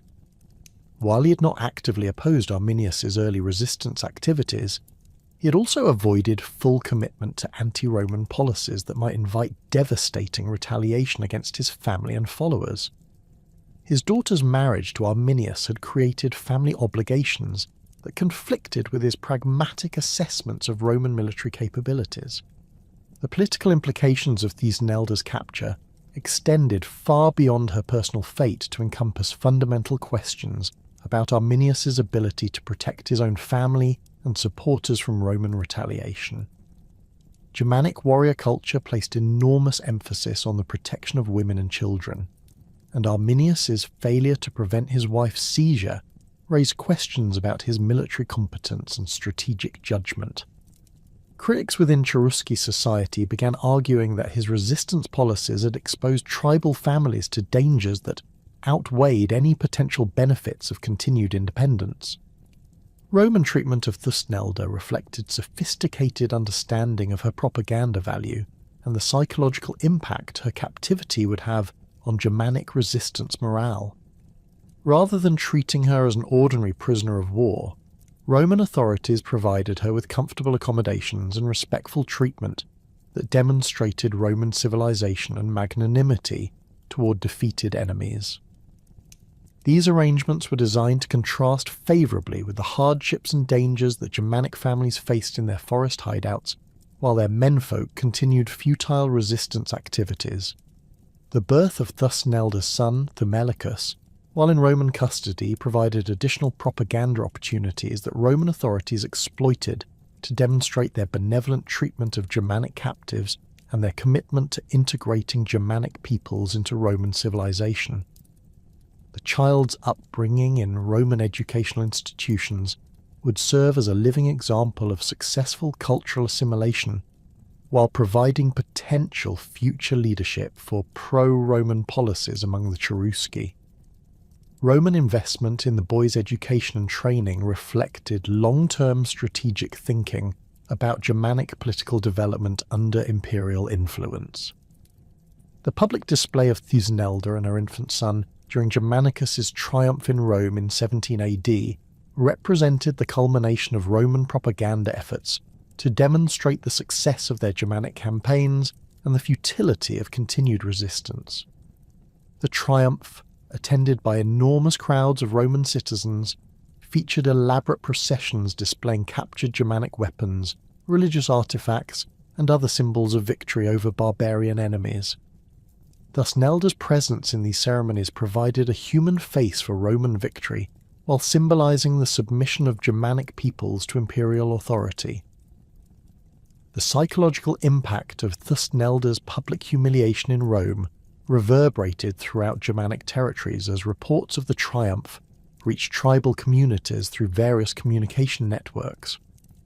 For many Cherusci, the spectacle of their chieftain's daughter being paraded before Roman crowds represented a fundamental violation of Germanic honour that demanded vengeance regardless of practical military considerations. However, others interpreted her fate as evidence of the futility of resistance and the need for accommodation with Roman power before similar humiliations befell other tribal families. The propaganda value of the triumph extended beyond its immediate impact on Germanic morale to encompass broader Roman public opinion regarding the success of imperial policies in frontier regions. The visible evidence of Germanic submission provided justification for the enormous resources that had been committed to the retaliatory campaigns, while demonstrating that Roman military honour had been restored following the Teutoburg disaster. The triumph's success strengthened political support for continued aggressive policies toward remaining Germanic resistance, while validating the strategic approaches developed by Germanicus and his predecessors. The internal pressures created by Thusnelda's captivity and public humiliation contributed to growing criticism of Arminius's leadership within Cherusci political circles. His inability to secure his wife's release through military action or diplomatic negotiation raised questions about his effectiveness as a war leader, while providing his political opponents with concrete evidence of the costs associated with continued resistance. The personal nature of this failure made it particularly damaging to his reputation and political authority within tribal society. The emergence of organised opposition to Arminius's continued leadership reflected the culmination of years of accumulated grievances and strategic disagreements that had been building within Cherusci society since the initial Roman retaliations began. The opposition coalition included representatives from various social groups and political factions who shared concerns about the direction of tribal policy despite their different motivations and ultimate objectives. This diverse coalition possessed sufficient political strength to challenge Arminius's authority while maintaining credible claims to represent legitimate Cherusci interests. The accusations of monarchical ambitions that opposition leaders directed against Arminius reflected traditional Germanic political values that emphasized collective leadership and consensus decision-making rather than centralized authority under individual rulers. Germanic political culture had historically resisted the concentration of power in single leaders, preferring systems that distributed authority among multiple chieftains and warrior councils that could provide checks against potential tyranny. Arminius's assumption of supreme command during the resistance period had been accepted as a temporary necessity, but his apparent reluctance to relinquish this authority after military defeats raised concerns about his long-term political intentions. The specific evidence cited by Arminius's critics included his establishment of personal bodyguards, his assumption of authority over intertribal negotiations, and his attempts to direct tribal policy without consulting traditional councils and assemblies. These actions, while potentially justified by military necessities, violated established Germanic political customs and created precedents that could support future authoritarian rule. The opposition's arguments gained credibility among Cherusci, who valued traditional political practices and feared the erosion of customary rights and privileges under centralized leadership. The religious dimensions of the accusations against Arminius involved claims that his political ambitions conflicted with traditional Germanic spiritual beliefs about the relationship between human authority and divine will. Germanic religious practices emphasized the temporary and conditional nature of human leadership, with political authority ultimately derived from divine favor that could be withdrawn if leaders failed to serve community interests effectively. Arminius's critics argued that his continued pursuit of failed military policies, despite clear evidence of divine displeasure, demonstrated dangerous hubris that threatened the spiritual welfare of the entire tribe. The family and kinship networks that had traditionally supported Arminius's political position began fragmenting as the costs of his policies became apparent and alternative leadership options gained credibility. Several prominent Cherusci families that had previously provided crucial support for his resistance activities began withdrawing their backing or actively supporting opposition candidates for tribal leadership. These defections reflected both practical assessments of changing political circumstances and personal grievances related to losses suffered during the prolonged warfare period. The conspiracy that ultimately resulted in Arminius's assassination in 21 AD involved careful coordination among multiple opposition groups that had previously competed for influence within Cherusci political structures. The plotters included representatives from pro-Roman factions, traditional conservatives who opposed centralized authority, and pragmatic leaders who believed that Arminius's continued presence prevented necessary accommodations with Roman power. This diverse coalition required sophisticated political maneuvering to maintain unity, while planning and executing their operation against a leader who retained significant popular support and military capabilities. The timing of the assassination reflected the conspirators' assessment that Arminius's political position had been sufficiently weakened by military defeats, family humiliations, and internal opposition to make violent action feasible without triggering civil war within Cherusci society. The plotters waited until Arminius was isolated from his most loyal supporters and vulnerable to attack before implementing their plans. The specific circumstances of his death remain unclear from surviving sources, but the successful completion of the assassination without immediate retaliation suggests careful preparation and broad political support for the action. The immediate aftermath of Arminius's death revealed the extent of political fragmentation that had developed within Cherusci society during the years of internal conflict and external pressure. Rather than producing unified leadership under alternative authority, his assassination created additional power struggles among competing factions that had different visions for tribal future and relationships with Roman power. These divisions would continue to weaken Cherusci political effectiveness, while providing opportunities for Roman diplomatic initiatives designed to exploit Germanic disunity and establish favourable client relationships with cooperative tribal leaders. The assassination of Arminius in 21 AD created a power vacuum within Cherusci society that Roman administrators were quick to exploit through carefully orchestrated diplomatic initiatives designed to establish sustainable client relationships with cooperative tribal leaders. The fragmentation of Germanic resistance following the death of its most prominent leader provided opportunities for imperial policymakers to implement long-term strategies for integrating Germanic territories into the Roman sphere of influence without the massive military expenditures that had characterized the retaliatory campaigns under Germanicus.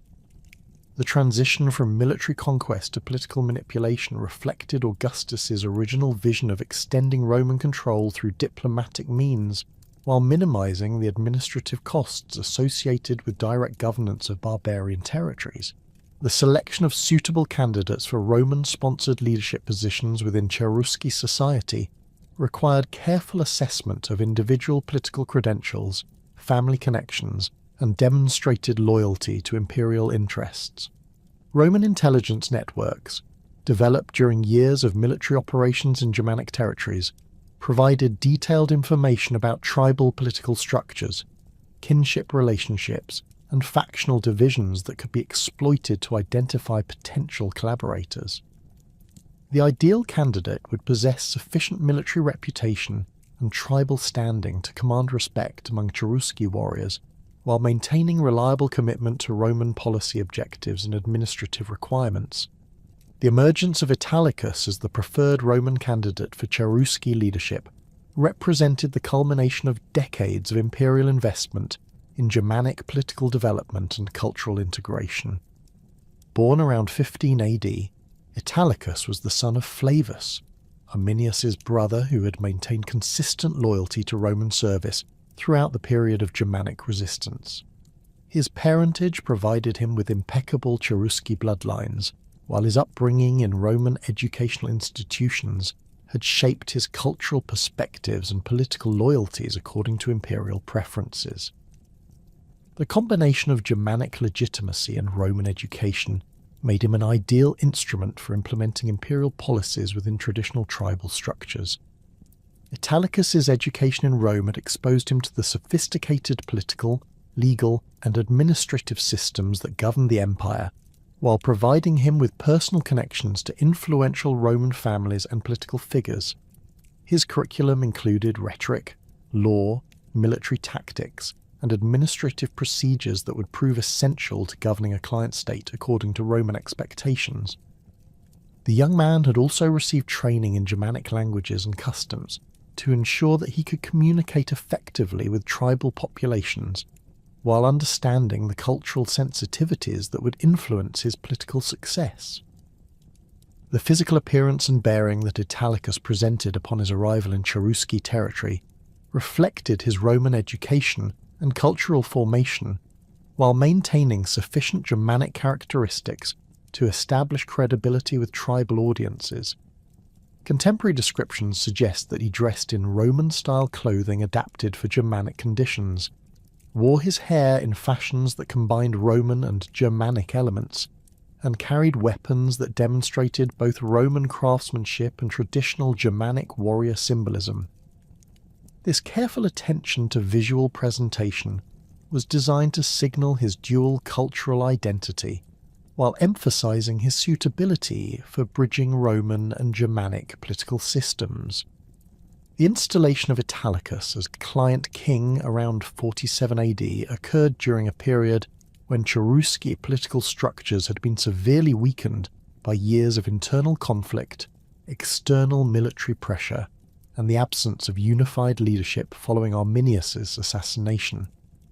The timing of his appointment reflected Roman assessment that tribal resistance capabilities had been sufficiently degraded to permit the establishment of a cooperative government without risking immediate rebellion or assassination attempts. The ceremonial aspects of his installation were carefully orchestrated to emphasize both Roman authority and Germanic tradition, creating symbolic legitimacy for his rule while demonstrating imperial support for his leadership.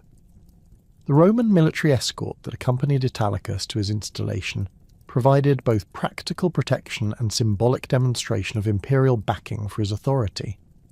The presence of legionary units and auxiliary forces served notice to potential opponents that resistance to his leadership would invite immediate Roman military intervention, while reassuring supporters that imperial resources would be available to maintain his position against internal challenges. The size and composition of this military force reflected careful calculations about the minimum strength necessary to ensure success, without appearing so overwhelming as to undermine Italicus's claims to legitimate tribal authority. The initial reception that Italicus received from various Cherusci factions revealed the complex political landscape that had emerged following decades of warfare and internal division. Some tribal groups welcomed his arrival as an opportunity to restore stability and prosperity through accommodation with Roman power, while others viewed his Roman education and imperial backing as evidence of foreign domination that violated traditional Germanic political values. The mixed response reflected broader tensions within Cherusci society between pragmatic acceptance of Roman hegemony and cultural resistance to foreign influence over tribal affairs. The establishment of Italicus's court and administrative apparatus required careful integration of Roman bureaucratic methods with traditional Germanic political practices to create a hybrid system that could satisfy imperial oversight requirements while maintaining tribal legitimacy. Roman advisors provided technical expertise in legal procedures, tax collection, and administrative record-keeping, while Germanic councillors ensured that new policies remained compatible with customary law and social expectations. This collaborative approach reflected imperial recognition that successful client relationships required accommodation of local political traditions rather than wholesale replacement with Roman institutional forms. The gradual Romanization of Cherusci elite culture during Italicus's reign manifested through multiple channels of cultural transmission that transformed material culture, social practices, and intellectual perspectives among tribal leadership classes. Archaeological evidence from elite residential sites dating to this period reveals substantial increases in Roman manufactured goods, architectural features, and decorative elements that demonstrate the adoption of imperial cultural standards by prominent Cherusci families. These material changes reflected deeper transformations in social values and cultural identity that would have lasting implications for tribal political development. The adoption of Roman architectural styles by Cherusci elites represented one of the most visible aspects of cultural transformation during this period. Excavations at sites associated with prominent families have revealed the construction of stone foundations, hypocaust heating systems, and decorative wall paintings that imitated Roman villa designs while adapting to local climate conditions and available materials. These architectural innovations required specialized knowledge and skilled craftsmen that were typically imported from Roman territories, creating ongoing connections between Cherusci communities and imperial economic networks. The transformation of Cherusci dietary habits and food preparation methods reflected another dimension of Romanization that affected daily life experiences while demonstrating cultural adaptation to imperial standards. Archaeological analysis of refuse deposits from elite households reveals increased consumption of Mediterranean foods, including wine, olive oil, and exotic spices that had to be imported through Roman trade networks. The adoption of Roman cooking techniques and serving vessels required new kitchen equipment and dining furniture that further integrated Cherusci domestic life with imperial material culture. The evolution of Cherusci clothing and personal adornment styles during this period demonstrated the influence of Roman fashion trends on Germanic cultural expression, while maintaining distinctive tribal characteristics that preserved ethnic identity. Archaeological evidence from burial sites and settlement contexts reveals the adoption of Roman-style jewellery, brooches, and textile techniques alongside traditional Germanic ornamental forms.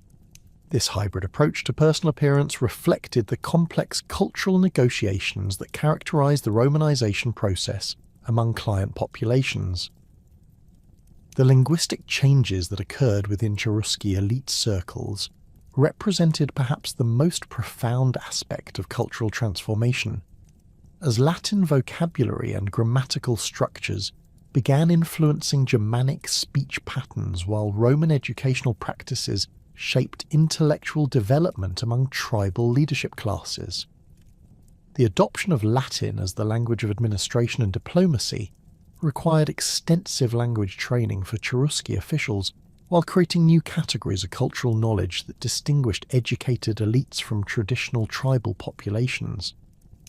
The economic integration of Cherusci territory into Roman commercial networks created unprecedented opportunities for trade and material prosperity, while fundamentally altering traditional subsistence patterns and social relationships.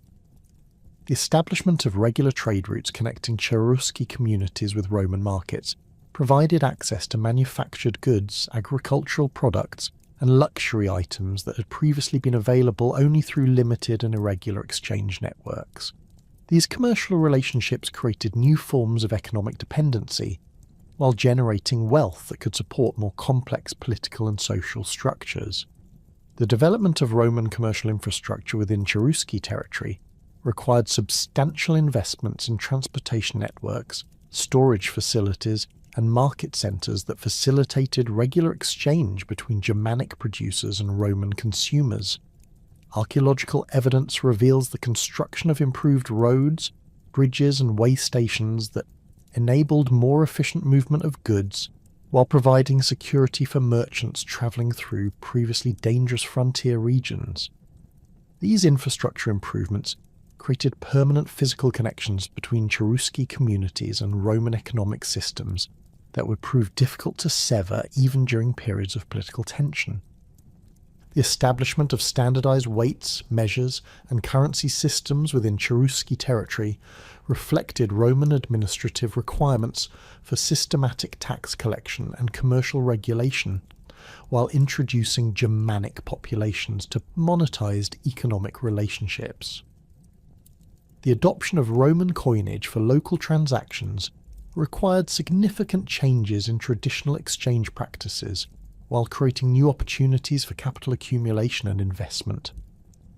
Archaeological evidence from market sites reveals the gradual replacement of barter systems with monetary transactions that integrated local economies into imperial financial networks. The transformation of Cherusci agricultural practices through the introduction of Roman farming techniques, crop varieties, and land management methods created increased productivity while altering traditional relationships between social classes and economic activities. Roman agricultural specialists provided technical assistance in soil improvement, irrigation systems, and crop rotation methods that enhanced yields while requiring new forms of labour organisation and resource allocation. These innovations generated surplus production that could support larger populations, while creating wealth that funded political and cultural activities. The religious syncretism that developed during this period represented one of the most complex aspects of Romanization, as Germanic spiritual traditions encountered Roman religious practices through cultural exchange rather than forced conversion. The gradual adoption of Roman deities and ritual practices occurred alongside the preservation of traditional Germanic religious beliefs, creating hybrid spiritual systems that combined elements from both cultural traditions. Archaeological evidence from religious sites reveals the construction of temples and shrines that incorporated both Roman architectural features and Germanic sacred symbols. The influence of Roman religious practices on Cherusci spiritual life manifested through the adoption of Roman calendar systems, festival cycles, and ceremonial procedures that provided new frameworks for community religious activities. The introduction of Roman deities such as Mars, Mercury, and Jupiter created additional supernatural patrons for various aspects of tribal life, while traditional Germanic gods continued to receive worship and offerings. This religious pluralism reflected the pragmatic approach that characterized much of the Romanization process, emphasizing accommodation rather than replacement of existing cultural practices. The development of written religious texts and formal theological education among Cherusci religious leaders represented a significant departure from traditional Germanic spiritual practices that had relied on oral transmission and experiential learning. Roman influence introduced concepts of systematic theology, written scripture, and formal religious education that transformed the intellectual foundations of Germanic spirituality while preserving core beliefs and ritual practices. These changes created new categories of religious authority while maintaining connections to traditional sources of spiritual legitimacy. The construction of Roman-style religious buildings within Cherusci territory provided permanent centres for syncretistic worship that combined architectural features from both cultural traditions. Archaeological excavations have revealed temple complexes featuring Roman construction techniques and decorative elements alongside Germanic religious symbols and ritual spaces. These buildings served as focal points for community religious activities while demonstrating the successful integration of Roman and Germanic spiritual traditions under imperial political authority. The gradual erosion of Cherusci political cohesion accelerated dramatically during the middle decades of the 1st century AD, as the tribal confederation found itself increasingly unable to respond effectively to external pressures while internal divisions prevented coordinated action on critical issues affecting territorial integrity and cultural survival.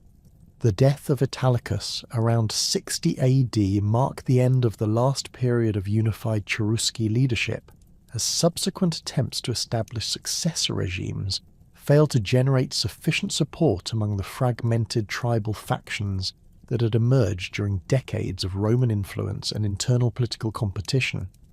Archaeological evidence from major Cherusci settlement sites dating to this period reveals clear indicators of political instability, including the abandonment of several prominent administrative centres and the construction of defensive fortifications around individual family compounds that suggest communities were preparing for localised conflicts rather than external threats. The Batavian Revolt of 69, 70 AD, which represented the most serious challenge to Roman authority in the Germanic frontier regions since the Teutoburg Forest disaster, found the Cherusci largely absent from the coalition of tribes that rallied to support Civilis and his anti-Roman confederation. This limited participation reflected both the weakened military capabilities that resulted from decades of internal warfare and the political fragmentation that prevented effective decision-making regarding major strategic initiatives.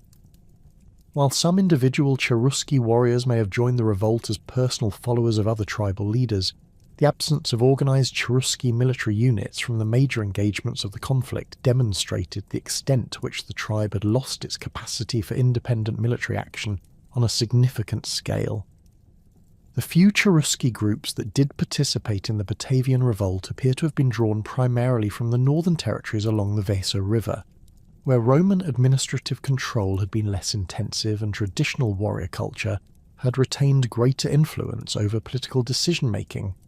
These communities possessed sufficient autonomy to make independent military commitments without consulting the pro-Roman leadership factions that controlled the central tribal territories. However, their limited numbers and lack of coordination with the main tribal political structures meant that their participation had minimal impact on either the revolt's military effectiveness or the subsequent Roman retaliations against participating tribes. The Roman suppression of the Batavian Revolt brought renewed military pressure to bear on all Germanic tribes suspected of supporting the rebellion, creating additional challenges for Cherusci communities that were already struggling with internal political divisions and economic difficulties. Roman intelligence networks, which had been extensively developed during previous decades of frontier administration, provided detailed information about individual tribal participation in anti-Roman activities, enabling targeted punitive measures against specific communities while rewarding those that had demonstrated continued loyalty to imperial authority. The selective nature of Roman retaliation created additional tensions within Cherusci society, as communities that had remained neutral found themselves competing for Roman favour, while those suspected of rebel sympathies faced economic sanctions and military pressure. The territorial losses that the Cherusci experienced during this period resulted primarily from their inability to defend traditional boundaries against expanding neighbouring tribes rather than direct Roman territorial annexation. The Chatti, who had maintained more effective military organisation and political unity throughout the period of Roman expansion, began systematic encroachment on Cherusci territories along the southern and eastern boundaries where traditional defensive arrangements had broken down due to internal political conflicts. Archaeological evidence from contested border regions reveals the abandonment of Cherusci settlements and their subsequent occupation by Chatti communities, indicating successful territorial expansion through a combination of military pressure and demographic colonization. The Chatti expansion into former Cherusci territories reflected their superior political organization and military capabilities during a period when most Germanic tribes were struggling to adapt to Roman administrative pressure and cultural influence. Unlike the Cherusci, who had experienced devastating internal divisions following Arminius' assassination, the Chatti had maintained relatively unified leadership structures that enabled coordinated responses to external challenges while preserving traditional military effectiveness.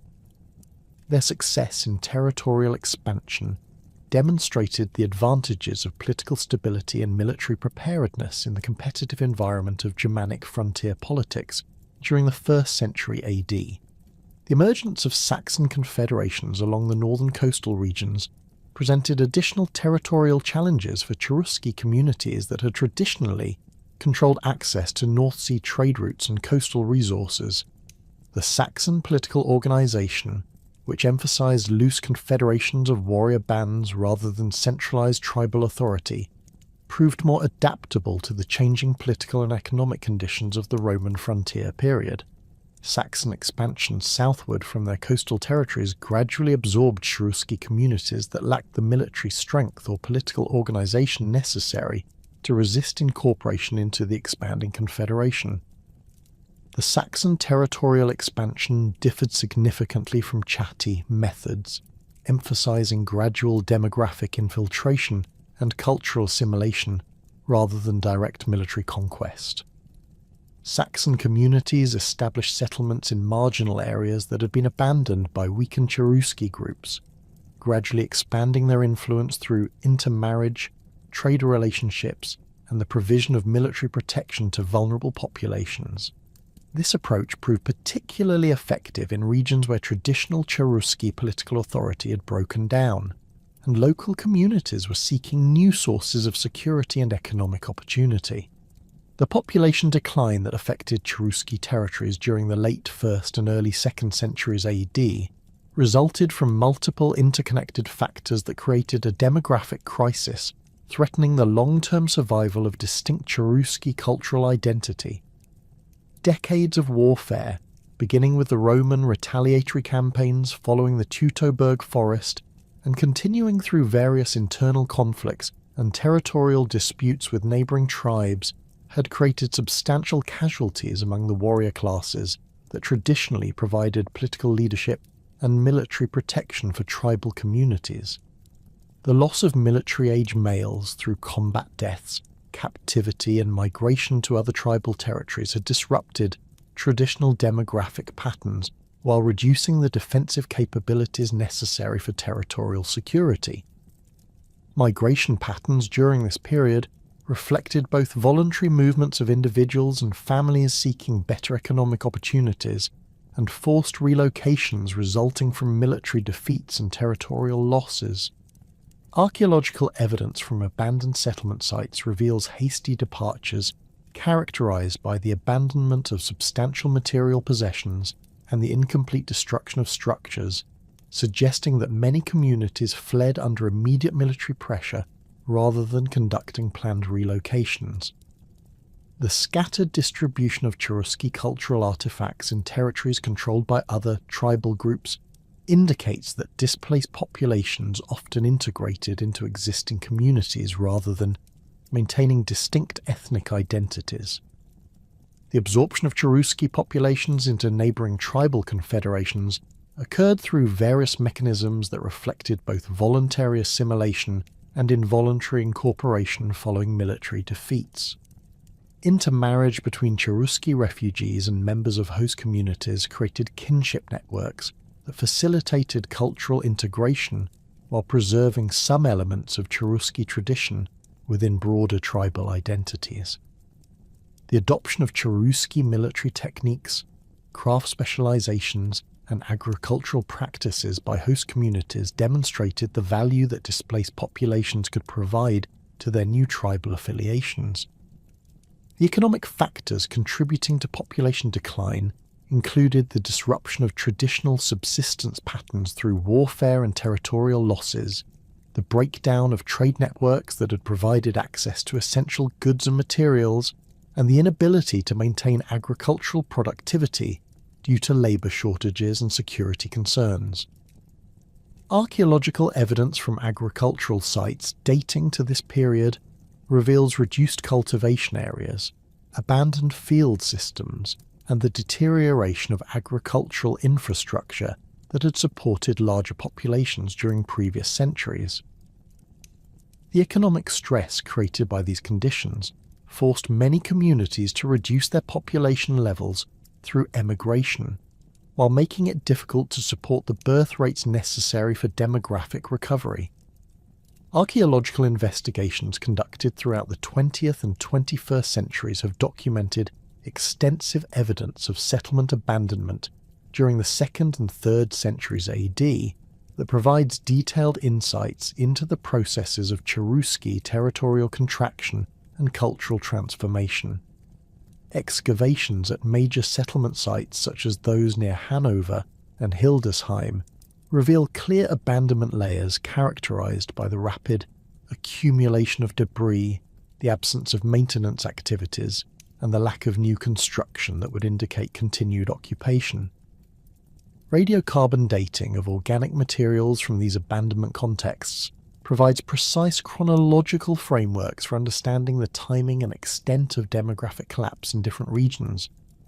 The material culture recovered from abandoned settlements demonstrates significant changes in technological traditions, artistic styles, and economic practices that indicate cultural transformation rather than simple population replacement. The gradual disappearance of distinctive Cherusci pottery styles, metalworking techniques, and decorative motifs from archaeological contexts suggests that traditional craft knowledge was being lost or transformed through contact with other cultural groups. The increased presence of foreign manufactured goods in late occupation levels indicates growing dependence on external trade networks, while local production capabilities declined. The transformation of burial practices documented at Cherusci cemeteries during this period reflects fundamental changes in religious beliefs, social organization, and cultural identity that accompanied political fragmentation and demographic decline. Traditional Cherusci cremation practices, which had emphasized the placement of grave goods reflecting social status and military achievements, were gradually replaced by simpler burial methods that required fewer resources while incorporating elements from neighboring tribal traditions. The reduced quantity and quality of grave goods in later burials indicates declining wealth and social stratification within Cherusci communities. The architectural evidence from settlement sites reveals the abandonment of large communal structures that had served as centres for political assemblies, religious ceremonies, and social gatherings during periods of tribal unity. The great halls that had characterized major Cherusci settlements during the 1st century BC and early 1st century AD were no longer constructed or maintained, suggesting that the social and political functions they had served were no longer relevant to fragmented communities. The replacement of these communal structures with smaller, more defensible residential compounds indicates fundamental changes in social organization and community priorities. The environmental evidence recovered from archaeological sites provides additional insights into the economic and demographic changes that characterized Cherusci territorial decline during this period.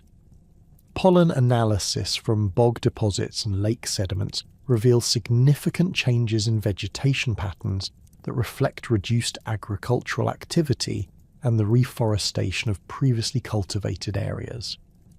The decline in cereal pollen and the increase in forest species indicates substantial reductions in human population density and agricultural intensity throughout traditional Cherusci territories. The analysis of animal bone assemblages from settlement sites documents changes in subsistence strategies that reflect both declining population levels and altered economic priorities during the period of territorial contraction. The reduced presence of domestic animal bones, particularly cattle and pigs, that required substantial feed resources and labour investments, indicates a shift toward more extensive subsistence practices that could be maintained by smaller communities. The increased importance of wild game and forest resources in dietary assemblages suggests that many communities had reverted to hunting and gathering practices that required less agricultural infrastructure. The documentary evidence from Roman administrative sources provides limited but valuable information about the political status of Cherusci territories during the 2nd and 3rd centuries AD. Roman geographic texts and administrative documents from this period increasingly refer to former Cherusci territories using the names of other tribal groups, suggesting that Roman administrators recognized the transfer of political control to expanding neighbours such as the Chatti and Saxon confederations. The absence of Cherusci representatives from diplomatic negotiations and tribute arrangements documented in Roman sources indicates their declining political significance within the Germanic frontier system. The numismatic evidence from coin finds in former Cherusci territories reveals changing patterns of economic integration and political authority that reflect the fragmentation of traditional tribal structures. The decreased frequency of Roman coins in archaeological context suggests reduced participation in imperial economic networks, while the appearance of coins minted by other Germanic tribes indicates new political and economic relationships with expanding neighbours. The absence of locally produced coinage or other standardized exchange media suggests that many communities had reverted to barter systems or subsistence economies that required minimal external trade. The linguistic evidence for Cherusci cultural transformation during this period remains largely indirect due to the absence of written sources in Germanic languages, but place-name studies and later historical references provide some insights into the processes of cultural assimilation and identity change. The replacement of Cherusci place names with those reflecting Chatti or Saxon linguistic traditions indicates the extent of demographic and cultural transformation in many regions.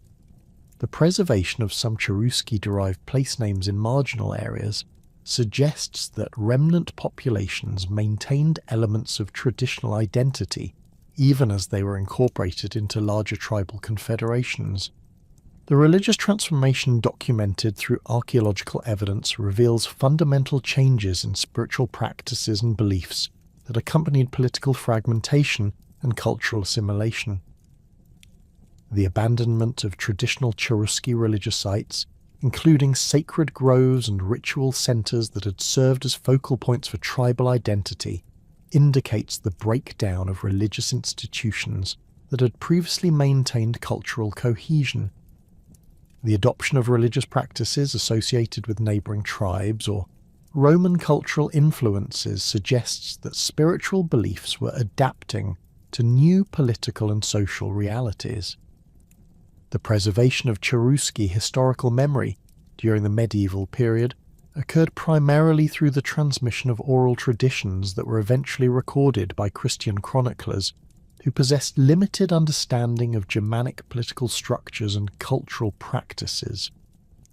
The earliest substantial reference to the Teutoburg Forest battle appears in the Annales Regni Francorum, compiled during the 9th century, which describes the defeat of Roman legions by Germanic warriors without specifically mentioning Arminius or providing detailed accounts of the military engagement. These early medieval sources typically emphasized the Christian significance of Germanic conversion rather than preserving accurate historical details about pre-Christian tribal politics and warfare. The gradual transformation of Arminius from historical figure to mythological hero began during the 12th century when medieval chroniclers began incorporating elements from Germanic oral traditions into their Latin historical narratives. The chronicler Adam of Bremen, writing around 1070, provided one of the first detailed accounts of Germanic resistance to Roman expansion, though his description combined historical events with legendary material that reflected contemporary political concerns rather than accurate preservation of ancient sources. His work established patterns of interpretation that would influence subsequent medieval understanding of Germanic history and the role of individual heroes in resisting foreign domination. The emergence of Hermann as the Germanized version of Arminius occurred through complex linguistic processes that reflected medieval efforts to create Germanic cultural heroes suitable for contemporary political purposes. Medieval chroniclers, writing primarily in Latin for educated clerical audiences, adapted the Roman name Arminius into Germanic linguistic forms that would resonate with their readers' cultural expectations and political aspirations. The name Hermann, derived from Germanic roots meaning army man or warrior, provided a more authentically Germanic identity for the historical figure while emphasizing his military prowess and leadership capabilities. The political context surrounding the medieval mythologization of Hermann reflected the fragmented nature of Germanic political authority during the Holy Roman Empire period, when various German princes and nobles sought historical precedents for resistance to imperial authority. The Hermann legend provided a powerful symbol of Germanic unity and independence that could be invoked to justify political opposition to central authority while appealing to ethnic solidarity among German-speaking populations. Medieval chroniclers deliberately emphasized aspects of the Hermann story that supported contemporary political arguments about the legitimacy of decentralized governance and resistance to foreign domination. The Chronicle of the Saxons, compiled by Widukind of Corvey during the 10th century, represents one of the most influential early sources for the Hermann legend, combining historical information derived from Roman sources with Germanic oral traditions and contemporary political propaganda. Widukind's account emphasized Hermann's role as a liberator of Germanic peoples from Roman oppression, while portraying him as a model of Christian knighthood adapted to Germanic cultural values. This synthesis of pagan heroic traditions with Christian moral teachings created a hybrid legendary figure that could appeal to both clerical and secular audiences during the medieval period. The Renaissance rediscovery of Tacitus's historical works during the 15th and 16th centuries provided European scholars with access to detailed Roman accounts of Germanic tribal politics and the Teutoburg Forest battle that had been largely unavailable during the medieval period. The publication of Tacitus's Annales and Germania in printed editions enabled systematic scholarly analysis of ancient Germanic society, while providing new source material for understanding the historical context of Arminius's resistance activities. Renaissance humanist scholars approached these texts with philological methods that emphasized textual accuracy and historical authenticity rather than the allegorical interpretations that had characterized medieval historical writing. The German humanist Konrad Keltis, working during the late 15th century, played a crucial role in promoting scholarly interest in ancient Germanic history while connecting Tacitus's accounts to contemporary German cultural identity. Keltis argued that modern Germans were the direct descendants of the ancient Germanic tribes described by Tacitus, making the study of ancient Germanic history relevant to contemporary cultural and political concerns. His scholarly work established intellectual frameworks for understanding Germanic history that would influence German academic traditions for centuries, while providing historical justification for emerging concepts of German national identity. The publication of complete editions of Tacitus's works during the 16th century coincided with the Protestant Reformation, and the emergence of German political consciousness that sought historical precedents for resistance to Roman Catholic authority. Protestant scholars found in Hermann's defeat of Roman legions a powerful historical parallel to contemporary German resistance to papal political influence, creating connections between ancient Germanic independence and modern religious and political autonomy. This interpretation transformed Hermann from a medieval legendary figure into a symbol of German national resistance that could be invoked in contemporary political and religious conflicts. The scholarly work of Johannes Aventinus during the early 16th century represents one of the first systematic attempts to synthesize Roman historical sources with Germanic legendary traditions to create a comprehensive narrative of early German history. His Annales Boiorum provided detailed accounts of Hermann's military campaigns, while attempting to establish connections between ancient tribal territories and contemporary German political boundaries. Aventinus's historical methodology, while lacking modern standards of source criticism, established precedents for treating Hermann as a foundational figure in German national history rather than merely a regional tribal leader.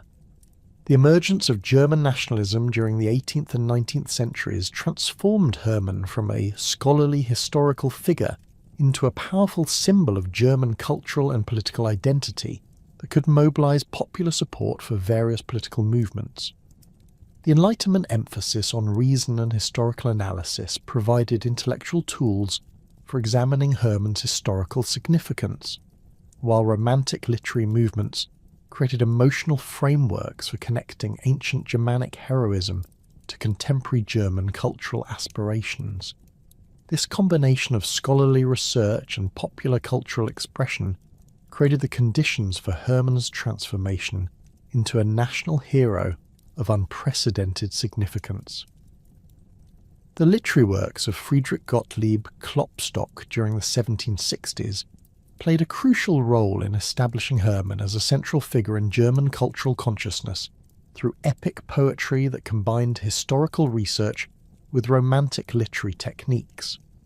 Klopstock's trilogy of Hermann dramas presented the ancient Germanic leader as a model of national virtue and patriotic sacrifice that contemporary Germans should emulate in their own political struggles. These works reached broad popular audiences while establishing literary precedents for treating Hermann as a symbol of German national character, rather than merely a historical curiosity.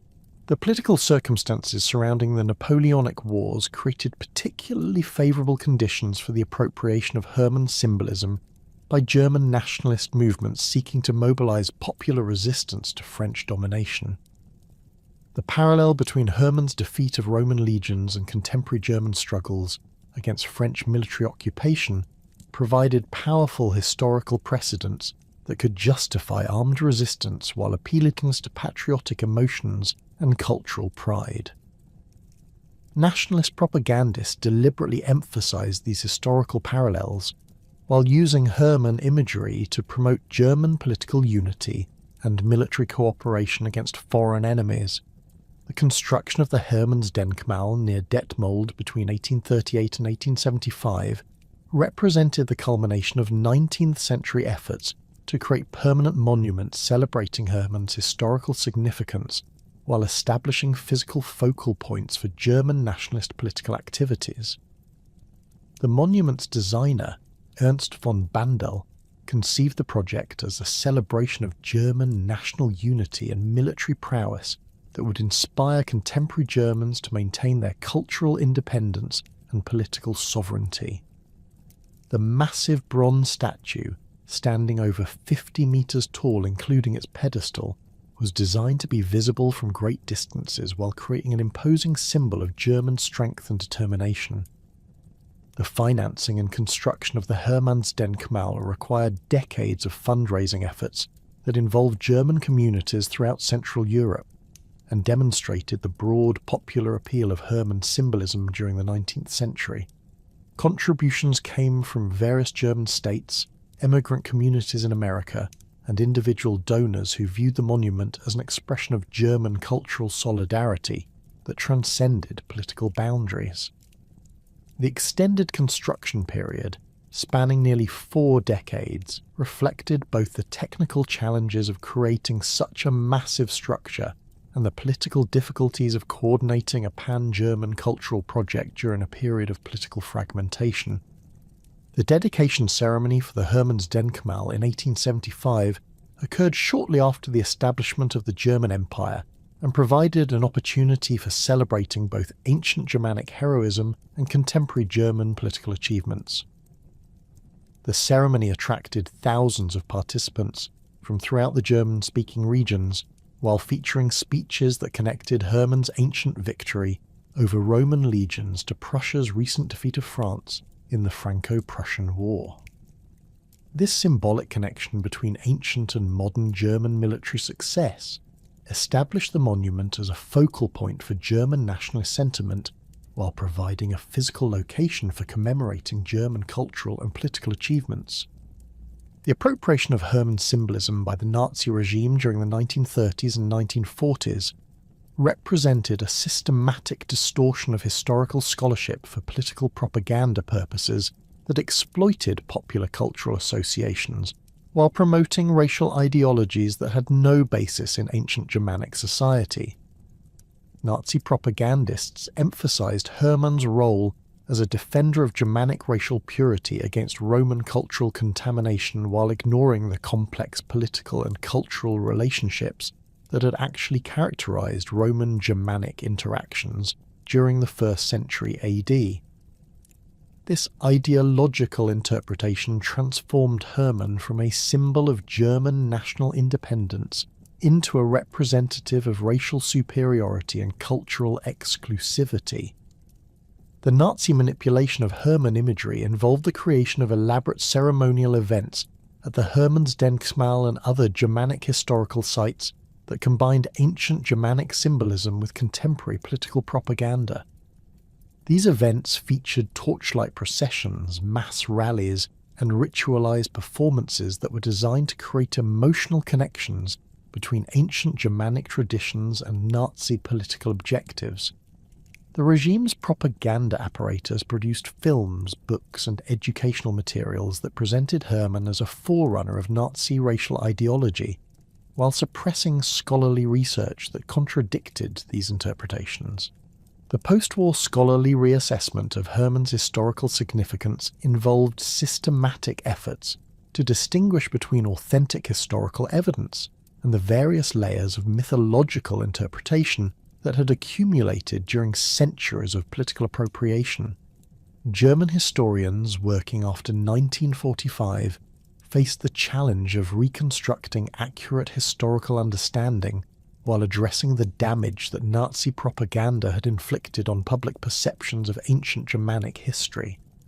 This scholarly work required careful analysis of Roman sources, archaeological evidence, and medieval legendary traditions to separate historical facts from political mythology. The archaeological investigations conducted at Kalkreis since the 1980s have provided unprecedented physical evidence for understanding the Teutoburg Forest battle, while offering opportunities to ground historical interpretation in material evidence rather than literary sources or political propaganda.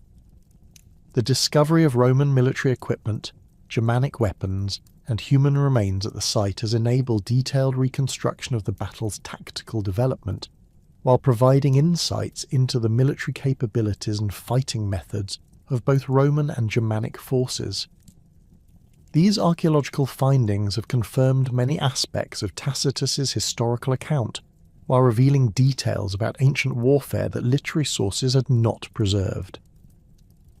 The analysis of Roman military equipment recovered from Kalkreis has provided detailed information about legionary organization, tactical methods, and logistical systems that supplements literary sources, while offering new perspectives on Roman military capabilities during the early imperial period. The distribution patterns of weapons, armour fragments, and personal equipment across the battlefield have enabled archaeologists to reconstruct the movements of Roman formations during the battle while identifying specific locations where intense fighting occurred. This material evidence has confirmed the systematic nature of the Germanic ambush, while demonstrating the effectiveness of tribal military coordination under Arminius's leadership. The Germanic artifacts recovered from the Calcrease excavations have provided valuable insights into tribal material culture, military technology, and social organisation that complement the limited information available from Roman literary sources. The analysis of Germanic weapons, tools, and personal ornaments has revealed sophisticated metalworking techniques and artistic traditions that challenge Roman assumptions about barbarian technological capabilities. These findings have contributed to more balanced understanding of Germanic society that recognises both its distinctive characteristics and its complex relationships with Roman civilization. The modern scholarly consensus regarding Arminius and the Cherusci emphasises their historical significance within the broader context of Roman-Germanic relations, while avoiding the nationalist and racial interpretations that characterised earlier political appropriations of their legacy. Contemporary historians recognise Arminius as a skilled military and political leader who successfully exploited Roman tactical vulnerabilities and Germanic political resources to achieve a remarkable military victory that influenced imperial frontier policy for decades. This historical assessment acknowledges both his strategic accomplishments and the limitations of his political vision, while placing his career within the complex cultural and political environment of 1st century Germania.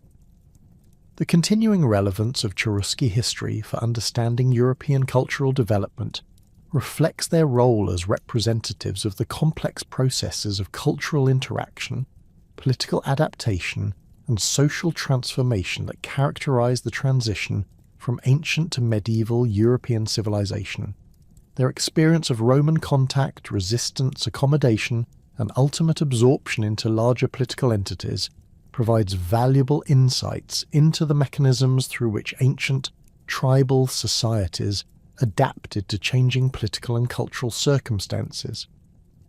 The Cherusci legacy thus extends beyond their specific historical achievements to encompass broader questions about cultural identity, political sovereignty, and social change that remain relevant to contemporary European historical understanding. The scholarly study of Cherusci history continues to evolve through new archaeological discoveries, improved analytical techniques, and changing interpretive frameworks that reflect contemporary historical methodology while building upon centuries of previous research. Modern historians approach Cherusci society with sophisticated understanding of ancient Germanic political structures, economic systems, and cultural practices that enables more nuanced interpretation of their historical significance. This ongoing scholarly work ensures that the Cherusci legacy will continue to contribute to historical understanding while remaining free from the political distortions that have characterized some previous interpretations of their remarkable story.